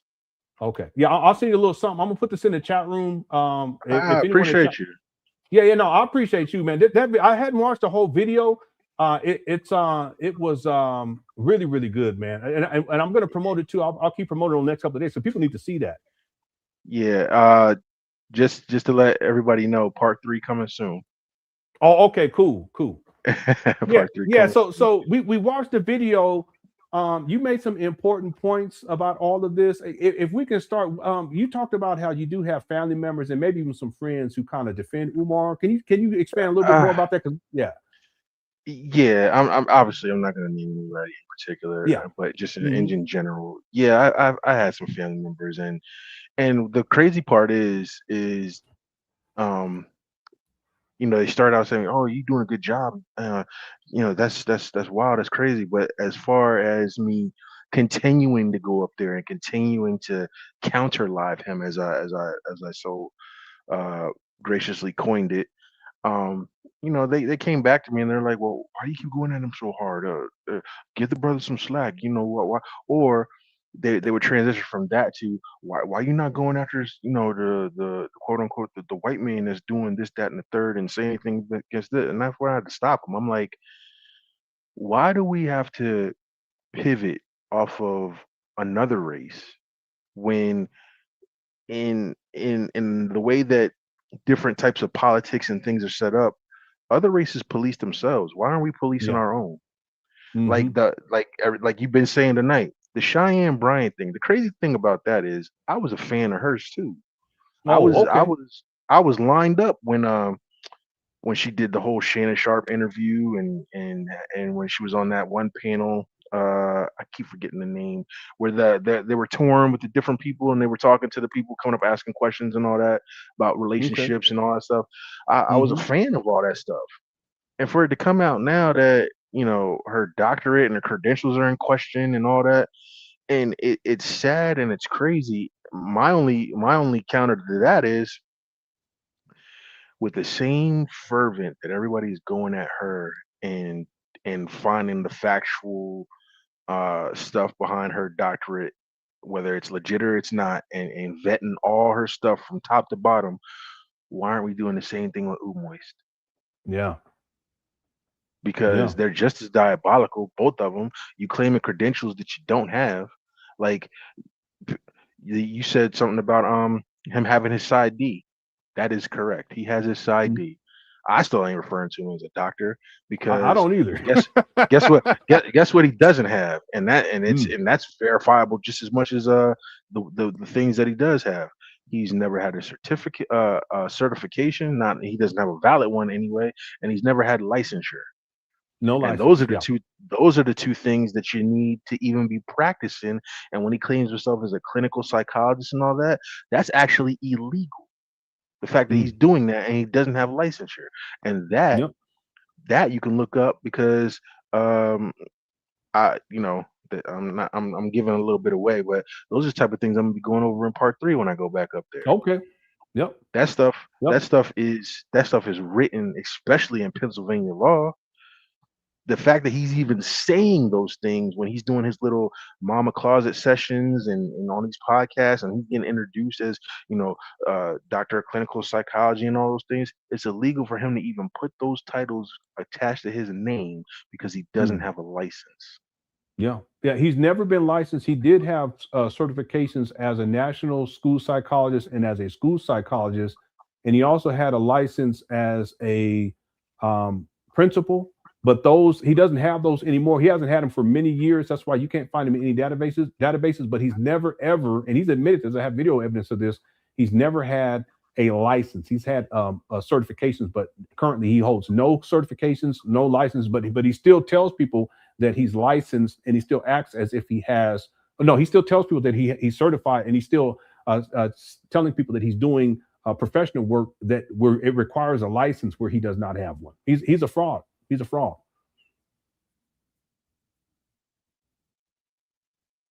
Yeah, Enterprise, you there? Yeah, I think he may be on his cell phone. We'll wait to see if we get him back on. And again, you're back now. Yeah, I think I gotta keep I gotta keep your app up. Every time I move and go off the app, I think that shuts me down. Oh, okay. Yeah. What's even crazier is when he does the little sessions and he has people call in and all this other nonsense. What other thing that's very dangerous and something else that is illegal, he's violating HIPAA when he's having these people talk about their kids and their conditions and he's giving these diagnoses and all that. That's HIPAA violations. Yeah, you're broadcasting this out to the public. Yeah, even though you're not using names and all that stuff, regardless, because you're using names of them parents. And I know this stuff is that stuff is very strict because I used to work in direct support. And I used to work with disabled individuals and things like that. We as workers, people that worked with them one-on-one in classroom settings and home settings, it was so much in some of our regulations we couldn't even take pictures with them and use certain names and wordings on our own personal stuff, because if it exposes anything that anybody could even surmise that it's, oh, you talking about such and such, that's a HIPAA violation. So the fact that he has these parents coming on there talking about who their kids are, where they're going to school, what they're doing, all that's all HIPAA violations. That's personal information that you're using under medical guides, saying that you're doing treatments and diagnosis and saying these things, giving and saying advice. HIPAA violation, and you're working on top of that without a license. It's all types of nonsense. Yeah, I have a video where he's at a woman's home and they're going over the daughter's paperwork and all. I mean, they tell all of her business. And I remember you showing that. Yeah, it's one of the worst videos. And at the end, it goes. I can't remember how long it goes. It's like 45 minutes or something like that. But the daughter is actually holding the phone that they're live streaming on the whole time. Yeah. So that's crazy. But that's just that act alone. That's a professional for you, and you want to give tens to hundreds of children under his watch and care just for him doing that alone? Are you serious? Yeah, crazy. Access to their medical records and their personal records, and come on, man. Let's have some common sense here, Umar supporters. Come on, stop. Yeah, it's that type of stuff that just it blows my mind with people that even defend any part of anything that he's doing. People that big up and all this, it still blows my mind with all the podcasts that still have him on. Yeah. So in terms of the actual property that you do the walk on the outside, was there anything up there that you saw this time that was an improvement compared to the last time you was up there? The only improvement that I've seen in the many videos that I've put out, and we're talking about when did I start doing this? I want to say I have to go back and look at some of my videos. I want to say I've been up there as early as October of last year. The only improvement that I've seen is that one pipe that is on the side of the building by the door before you go back around the other corner. That's the only pipe. That's the only improvement that I've seen up there. Is they connected that pipe finally and it still has all types of black mold behind it going all the way up the wall. So you connected that drain pipe for what? Because you haven't treated anything. The cracked foundation on that main walkway is getting even worse. You can see the rust just piercing through the other side of it now. You can see the mold spores developing on it. That those 2 bags of trash are still out there. The one time I went up there, they had a 3rd bag of trash that was on the outside of the gate up there. I don't know if somebody picked that up, but the other 2 are still there. So the windows still boarded up. You still got the same hornet's nest in the windows. Like it's ridiculous. Yeah, absolutely. So I don't want to put any pressure on you. When do you think is the next time you'll head up there to go do an investigation? I've talked to my pseudo cameraman. I actually just talked to him this past weekend. We'll probably gear up. I give it at the latest the next couple of weeks. Only we got some events and other things coming up. I have my daughter's birthday this weekend, so we'll be celebrating that. And then other than that, then yeah, we'll definitely be back around there because a few other podcasts that have put me on there and reviewed the video as well. They are I'm listening and people were clamoring like, are you ever going to shoot the other building? Don't you dare worry. You got some stuff coming in the works. Don't you dare worry. If you think I forgot about that other side, oh no. We've been saving that one. See, I've been focusing so much on the smaller building because that's the one that he claims is the one that he's putting money in, the one that he likes to shoot the most and say that this is the one we're opening. No. When you first started this, Griff, you said that everybody was paying for both schools, correct? So you collected money for both schools. So we're going to see exactly what's going on the Venom side of things. That's why I call it the other building. Yeah. But wait, what did you call the other building? Venom. So if the other side is Venom, what's the other side? What do you call the other 2 buildings? I haven't named the first 2. Maybe I'll come up with that. Okay. Let us know. The other one is Venom. Oh, and by the way, I got a T-shirt coming out for that one too. So okay. Yeah, well, I've already designed the picture. Yeah, I've already designed the picture for that one. That was hilarious. I laugh every time I look at that one. But yeah, people, I don't know if people were getting or not, but I don't have a website for the T-shirts. People are gonna have to email me if they want one, and I can get it drop ship to them because I have to go through a print company that I just put in. I tell them what orders it is, and then they'll ship it out to people. But if you email me at Naftali dot incorporated LLC at outlook.com, then I can get the whatever shirt you need sent out to you. Okay, what was the give us the email again and spell that out too. No problem. It's NAPH TALI dot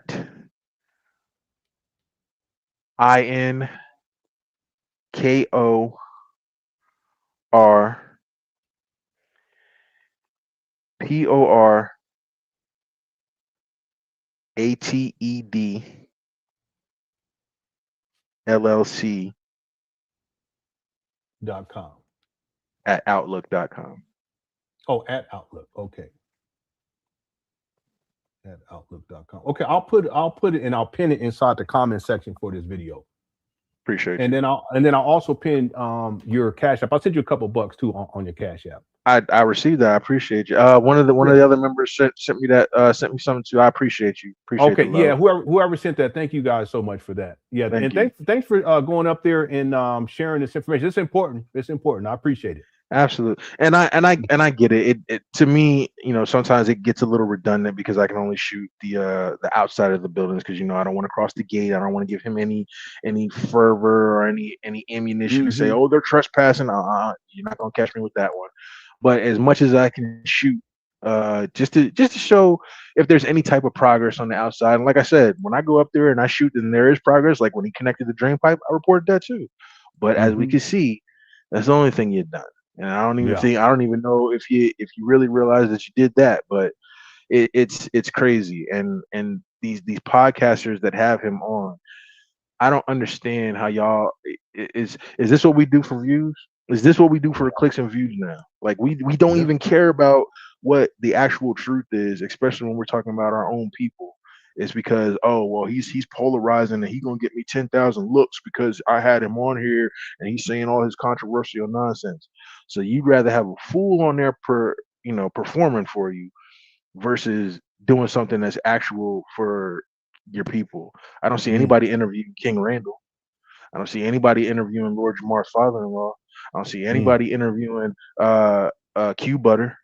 Why aren't we interviewing those people? They're doing the same thing that this fool talking about doing, but they're actually doing it. It's crazy. But we want respect from the white man, and we want respect from the government, and we want respect from all these other races and everything. We want them to take us so seriously. But do we take ourselves seriously? Are we policing ourselves from nonsense like this?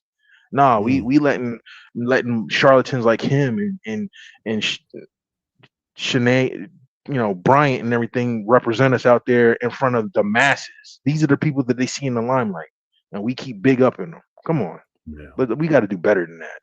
I agree. Yeah, thank you, brother. Absolutely, Lenon. You the one. You the one that started. Inspired me. Like I started following you years ago, and if anything else, I'm doing a drop in the bucket compared to the stuff that you put together. Like you've timelined this thing from literal start to finish with video evidence, with dates, with quotes, all types of stuff. Got bar graphs. I've seen it all. So I can't wait till you drop your documentary. My goodness, they're gonna have to put that on network television as much time as you put into that thing. That'd be nice. Put on Netflix.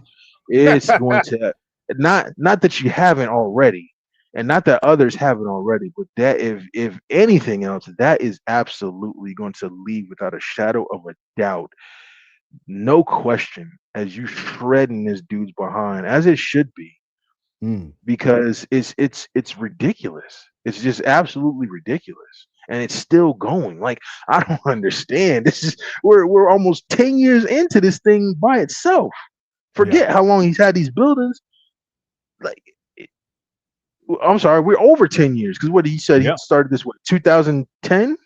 10,000. Well, he conceptualized it in 2004, but in 2010, that's when he made the announcement the school's going to open September 11th. So we just started in 2010. We 16 are years. 16 years in.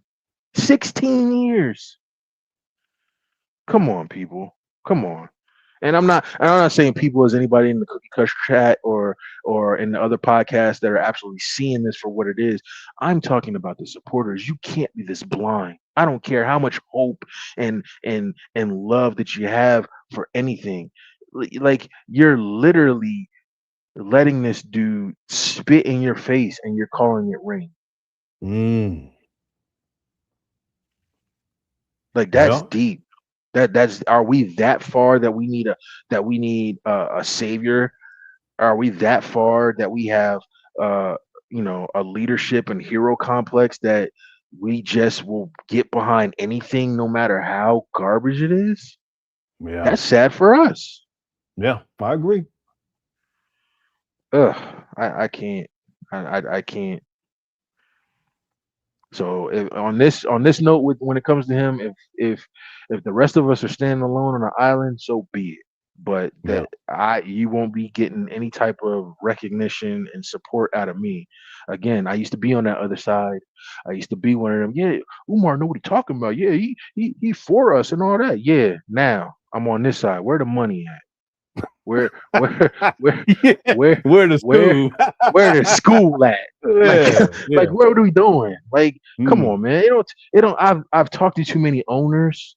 I've talked to too many people that are actually doing business. I've talked to contractors. Like, I'm also almost exhausting my own brain when I pull up to certain places and I'm delivering things to people, and I'll sit there and ask them. Like, I actually delivered to a dude where he was working on one project and he had to pivot because the people that he was getting ready to build a whole. I delivered like 12 things worth of flooring to him, and he was redoing a storefront, and he was going to turn it. I think he said he was going to turn it into a church, and then the church people pulled out, so he had to pivot, and then somebody else came in. Now he was turning into like a spa or something like that. There's all types of flooring in there. He had marble flooring and wood flooring. It's crazy. So he had been a contractor for over 30 years in Newcastle County. So I just asked him, and I was like, "So let me ask you something. If somebody was trying to open a school up in Newcastle County, like what would they have to do to even get to the certificate of occupancy stage as far as inspections?" He's like, "Well, number one," he's like, "Are they opening it up in the city limits?" I was like, "Yeah." He's like, that's going to be hard right there. He's like, those inspections, especially within city limits, when you're talking about Wilmington, he's like, they are so nitpicky. He's like, I worked with them for 30 years. He's like, and there's certain things. He's like, I'm to the point where I know what they're looking for and I know what they're going to ask for, so I can gear up and gear myself as far as when I know when the inspection is coming through. He's like, but they're still nitpicky. He's like, and I've worked with all those officials. I know a lot of them by first name, and they'll still be like, yeah, we're going to ding this, we're going to ding that, and we're not going to pass this, we're not going to pass that. And this is somebody that's been with them for 30 years and knows the ins and outs. Has worked on multiple projects. He's worked on housing development and storefronts, all those things. So you're talking about somebody who's not even an amateur. And you coming in, you talking about some Jamaican dude who's holding you up. Stop it, dude. Like, stop it. And Umar is a one-man show who doesn't know what he's doing. Not even close. And I was like, so these inspections and everything, because that's where I came up with the list that I had in the video, and I started looking stuff up. And I was like, so to get to that stage, don't you have that contractor sign off on certain inspections? He's like, yeah. He's like, that's how I knew to look up that term, rough-in inspections. He's like, yeah, they're called rough-in inspections. I was like, well, how many of those do you need? He's like, well, there's not really a number that you need. He's like, but there's certain categories depending on, the type of thing that you're building. There's certain categories that they're going to be looking for. He's like, and yeah, they got to be signed off on, and they got to sign off on those and get those inspected before you even get to occupancy stage. Occupancy is so last that they're basically doing like if you walking through on an open house, that's basically occupancy stage, because everything else is so checked off. They're going in and just kind of white glove and everything at that point because you're about to open up. That's I was going to say. It makes sense that's to actually occupy the building. But prior to occupying that, there's all these other inspections to make sure that everything's up to code before anyone can occupy it. You have to be up to a certain code for you even to have workers in there doing the that's work. True too. Because, that's true too. Because you can't have workers in there when you got asbestos and black mold because they'll be breathing that nonsense in. And you have to have the buildings insured to a point that they can even do the work. Because if somebody gets hurt, if they develop a health condition or whatever, you have to be covered. You have to be a certain level to even get that done, and you're still building it. So what are you talking about, man? Stop talking to the people that have some type of common sense and don't believe your Coke and a smile and your Hotep quotes is going to get you through this. Nah, you talking about real things. Let's talk about real things then. Again, that he done made me an expert in places I didn't even know I was interested in. me too though. That's true. Yeah, that's true. Yeah. It's crazy, and I sell this to like some of the people that support him. You know, some of the ones I run across, or some of the ones that even comment on my stuff. I put the onus back on them now. I was like, you talking about, oh well, what have you done? Well, I need you to prove what he's done. Show me proof. Because you're watching my video. I'm showing my proof of what I'm seeing firsthand, what I'm seeing and touching and looking at. So you show me where over $2 million it went. You tell me. Can't do it. Because he shined up some desks. Because he showed you the same hallway he done showed you for the past 3 years. That's it. Come on, dude. He was just up there talking about dumpsters the other day. And I went up there the day after, and there's litter and trash everywhere. Yeah. Same trash bags up there, but you had dumpsters up there? That's lying. Cut it out. Cut it out, man. Cut it out. Okay, well, brother, we're gonna close this show up. Thank you so much for going up there. Thanks for coming on here. And then next time you go up, if you go up there, you want to come on again, please. You just let me know. You're welcome anytime. You already know. But okay, everybody, part 3 coming soon. Don't you dare worry. And we gonna dive a little bit more into. Shout out to my cameraman, Showtime Productions. Oh yeah, shout out to Showtime Productions. You can follow him on TikTok and Instagram. He is he does a lot of weightlifting content and he does event content. He's getting back into the world of video production a little bit. He doesn't want to dive too much into it, but when he gets all his editing skills all the way back up, then he'll be able to put his stuff out there and sell his services a little bit more. But absolutely shout out to him. He did an excellent job. He thought it was kind of crazy because he didn't like see on my face because the sunlight and everything, the lighting was a little off. I was like, I don't care, man. I just want them to hear what I'm saying and look at it. And as long as we got shot to the building, they ain't got to focus on me. Yeah, and 2 quick things. So I did send you a Cash App, and then also I'm gonna pin your Cash App to the first comment that I leave up on my YouTube page. But if you can email me a link or your email for the T-shirts, and then email me your cameraman's Instagram and TikTok, and I'll put that in there too. I got you. Okay, thanks, brother. I appreciate it, man. Absolutely. Cookie Crush chat room is undefeated. Let's go. Right on. All right. Shout out to Enterprise. Shout out to his cameraman. He did fantastic work. And I'm going to keep promoting his video because I didn't realize, because I hadn't watched the whole thing. It's really important for people to see that. Okay. So it's actually gone up on my, I've posted it on my community tab for my YouTube page, but I'll keep promoting it as we continue to move forward. I want to thank everyone for tuning on in. If you are interested and the spirit is in you to support the Enterprise with what he's been doing, his Cash App is $Enterprise, INAPRIZE 26. I send him a couple bucks, and I'll pin that inside of the comment section on this video as well once I get the other information from him. Real quick before we get up out of here, let me close out this poll.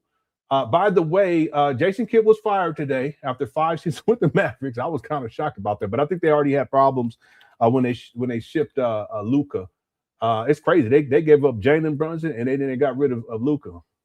Anyway, they got a high draft pick for this coming draft, and then they got Cooper Flag as well. So they're going to be rebuilding. And also the Knicks won in overtime, 115-104. Okay, so shout out to the Knicks. They take game 1, and we'll continue. I'll try to update people in the next live stream. I'll put on live stream tomorrow. Okay, real quick, let me close out this poll. The poll question, we had over 1,500 votes. Do you think Umar Johnson completed renovations on the small building and the small gym? 8% said yes, 92% said no. Okay, and the answer is no. I'm going to close out that poll. Thanks everyone who voted on that poll. We're at 670 likes. We did fantastic. Goal was 400. We moved to 500. Now we're 670. Let's see if we get to 700 before we get up out of here. We'll be out of here in about 5 minutes. We need 30 more likes. So if you've enjoyed the show, make sure you hit that like button, y'all. Okay, and then let me get to these final super chats. And again, thank you to Enterprise for coming on and going on and doing going up there and showing these traps. I just want to real quick. Mace gave Palpatine that work, and here comes Anakin. Yeah, he messed it all up. I wish Mace got his revenge. He was a great character. Yeah, I wish they would bring him back because they could say he never passed away, and then he'd be all screwed up. But they put in cybernetics, and then he comes back.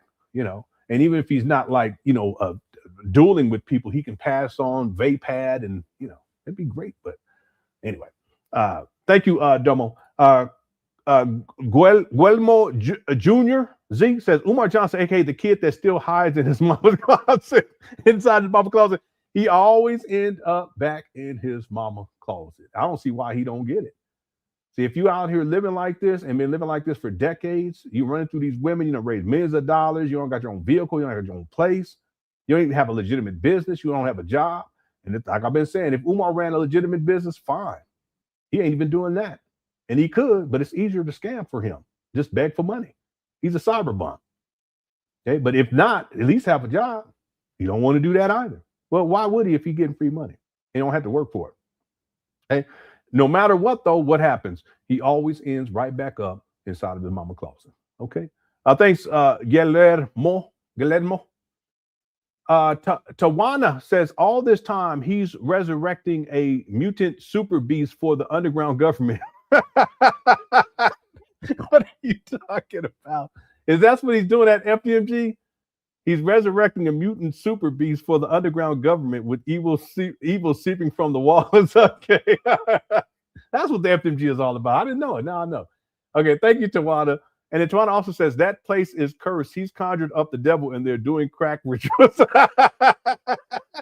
Listen, I have videos of Umar when he was up in there back in the day, and he was scared in there. I kid you not. He'd be looking back. I'm talking about in the building because he does it outside too, but he'd be in the building and he just ain't no telling what's going on in there. Okay, John tell y'all they filmed Thriller up there. Thriller and that other show with the zombies. You know that zombie show? That's what they did. They filmed him up there. Okay, thanks to Wanda for the super chat. Thanks for all the super chats, everybody. You guys bless me so much. I appreciate you guys so much. Okay, we're at 691 likes. We need 9 more to get to 700. See if we can get it before we get up out of here. Again, thanks to everyone inside the chat room. Thanks to the mod for handling business as well. I've handed out a couple of other mod sticks. I got to take some away from other people who don't show up anymore. And then if those people, if they come back and they want it back, I'll give it back to them. I just got to get it to it. And I'll give some more out here to people inside the chat room as soon as I'm able to go clear out some of the people who used to be mods. So thank you for the mods for handling the business. Okay. Yeah, we had a wonderful time. Thank you. We got blown off, especially on the Cheyenne Bryan stuff, like right here. Okay. I like showing this because no degrees on the wall. None. Okay. Smoke and mirrors, just like Umar Johnson, pretending to be something that she's not, just like Umar Johnson, and then lying. And instead of admitting that she was lying, which is okay, she doubled downs, just like Umar, double downs. Okay. Well, at least she ain't living in her mama closet. Well, real quick before we get up out of here, I was talking about this earlier. This is the video, and I'm just going to show the beginning part. This is from September 20th of 2018. I still got to find the video where Umar was in the cemetery. I was looking, I can't find it. But this video is from 2018, and this is the video where Umar was in. Oh, okay, I got you. Okay, yeah. Matter of fact, I'll give you a mod stick right now. I got to go in and clear out the people who aren't mods, who are mods, but they're not here anymore.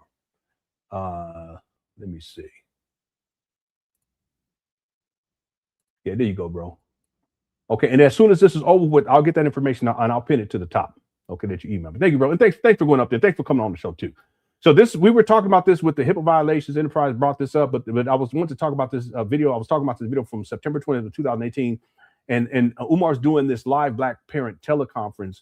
And the crazy part of it is that he's telling the mama tells the little girls all of her business stuff about her in school and all this other stuff.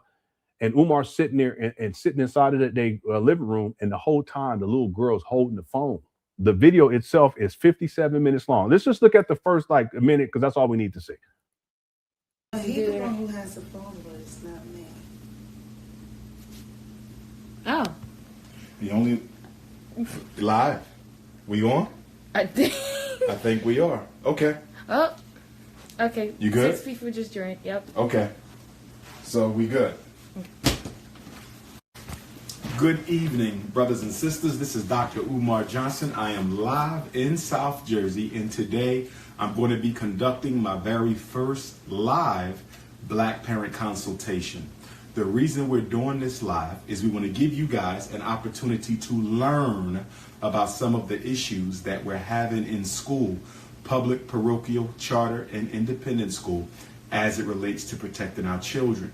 Although most of the time we're talking about saving our sons, tonight we're going to be talking about saving one of our daughters, one of our beautiful Black princesses. See how he says saving one of our daughters, possessive like a colt. That's colt leader, but he don't take care of his own daughter. Deadbeat. So tonight's consult is going to focus on one of our young ladies. Like, this is horrible. Not a therapy session. It is not a psychological evaluation. And we want to thank them. See, the reason why Umar is saying it's not a therapy session and it's not a psychological evaluation is because he's not a therapist, and he wasn't licensed, he wasn't working to do psychological evaluations at this time. This is in 2018. So he's trying to cover his tracks because this is his first Black parent teleconference, but it's one-on-one, but he also had a little daughter. The daughter's up in there recording it. But see, because it's live and he's there in person, he's very careful to frame it so that he doesn't get in trouble. Because remember, he got pulled up on some charges with the in Pennsylvania for pretending to be a licensed psychologist. He's never been a licensed psychologist. He's never been a therapist. He's never been licensed to do therapy. But so that's why he's prefacing all this, and he's making that statement because he knows that he would get in trouble if he would do that and live stream it like this. This is in 2018. I think he was pulled up. I can't remember what year it was when he got pulled up dealing with the licensure. It was before he acquired. It was before he acquired these trap panels. I can't remember. Yeah, I think it was. Yeah, it was after the setting, right? Though. Anyway, Mom, the mother, our sister, the queen here, for being gracious enough to let you guys in her home to hear this conversation, in hopes that if there's some other Black parents out there going through the same thing that she's going through, you'll be able to learn about I think it was around. What's up, Bobby? Hope you're doing all right. Some steps that you can take. Yeah, shout out to Bobby. I ain't seen you in a while. So Bobby's watching it, working on fine. Okay, good. Yeah, keep going. Let us know when you're done. Okay, shout out to Bobby. Bobby's a mod too. Shout out to the mods. Okay. Somebody said turn on the lights. As you see how kids be telling the truth? He said somebody said turn on. I'm sorry. It's not funny, but I'm just saying. Some techniques, some laws, and some steps that you can take to help Somebody protect said your turn on the children lights. as she's learning to protect hers. So we're going to go ahead and get started. Good evening. How you doing today, young lady? Good evening, Dr. Umar Johnson. All right. All Somebody right. said please turn on. Now you can't be talking because you taping. Okay. Now tell me. See that? That's how he talks to the little girl. That's her house. Umar, you ain't shit. That's that girl's house. Ain't your house. He up in there trying to act like he the man of the house, sitting up there with no shoes on. Dirty ass socks. You a trip. You got some nerve, and they're gonna have this little girl while they telling all the girls' business. All of it. The mama should be ashamed. Even having him in your house, woman. But you're gonna have him and they're gonna tell all the girls' business and have her holding the phone the whole time for 57 minutes. That's wrong. That's one of the worst videos. HIPAA violations up and down, telling all little girls' business. Yeah, Umar, he gets hemmed up. That was in 2018. Yeah, you're right. So yeah, that's why this is after he gets hemmed up with the he was misrepresenting himself as he was accused of misrepresenting himself as a therapist or as a licensed psychologist by the Pennsylvania State Psychology Board, and he had to go. There was proceedings and everything. That was in 2018. That's when this article, at least that's when it's from January 5th of 2018. Excuse me, the video that we were just watching is from September of 2018. So that's why Umar does that. He prefaces this because he's trying to cover his base, because he's cover himself, because he knows that he's not supposed to be out here trying to pretend, and he still does it, but because it's live, he's trying not to pretend to be a therapist, even though I have him in the documentary saying he's a therapist over and over again. No, what Umar is a pretendian, just like Cheyenne Bryant is a pretendian. They pretend. All right. Thank you guys again for tuning on in. I appreciate it. My plan is to live stream tomorrow. The plan is to get into Umar Johnson's most recent interview with Father David. And then if we have time, we can get into there's another thing. He was out of college and running his mouth talking reckless. And tomorrow, I don't anticipate tomorrow's show to be that long. I said it was for today, but it's like a normal time. But tomorrow we should get in and get out rather quick. Maybe we'll just stick with the Father David interview. We'll get in and then we'll get out. I don't plan on live streaming on Thursday, but I have a video up on Thursday. I don't plan on live streaming Friday, Saturday, or Sunday, but I will have videos up on those days. I'm just testing things right now because ultimately I have plans to upload content every single day, and it just won't be on Umar, it'll be on other topics too. But I'm just testing things now. Okay, we'll still live stream and we'll get together during the week. Okay. All right. Thank you guys again for tuning on in. I appreciate everyone. Thanks everyone who sent in super chats. I appreciate the support. Humbly, stay humble. Spirit of appreciation. Lord give it, Lord take it. Okay. Thanks for blessing me. I appreciate it. All right. And as we always do. What I got to do is come together and use your spiritual power to get what y'all need from black men. Now, y'all look around Detroit, y'all say, we ain't got no schools, we ain't got no industries, we ain't got no factories. You know how you can get them? Let all y'all come together as a sisterhood and say, guess what? Cookie shop shut until I see 2 schools. Do you know how fast them damn schools are?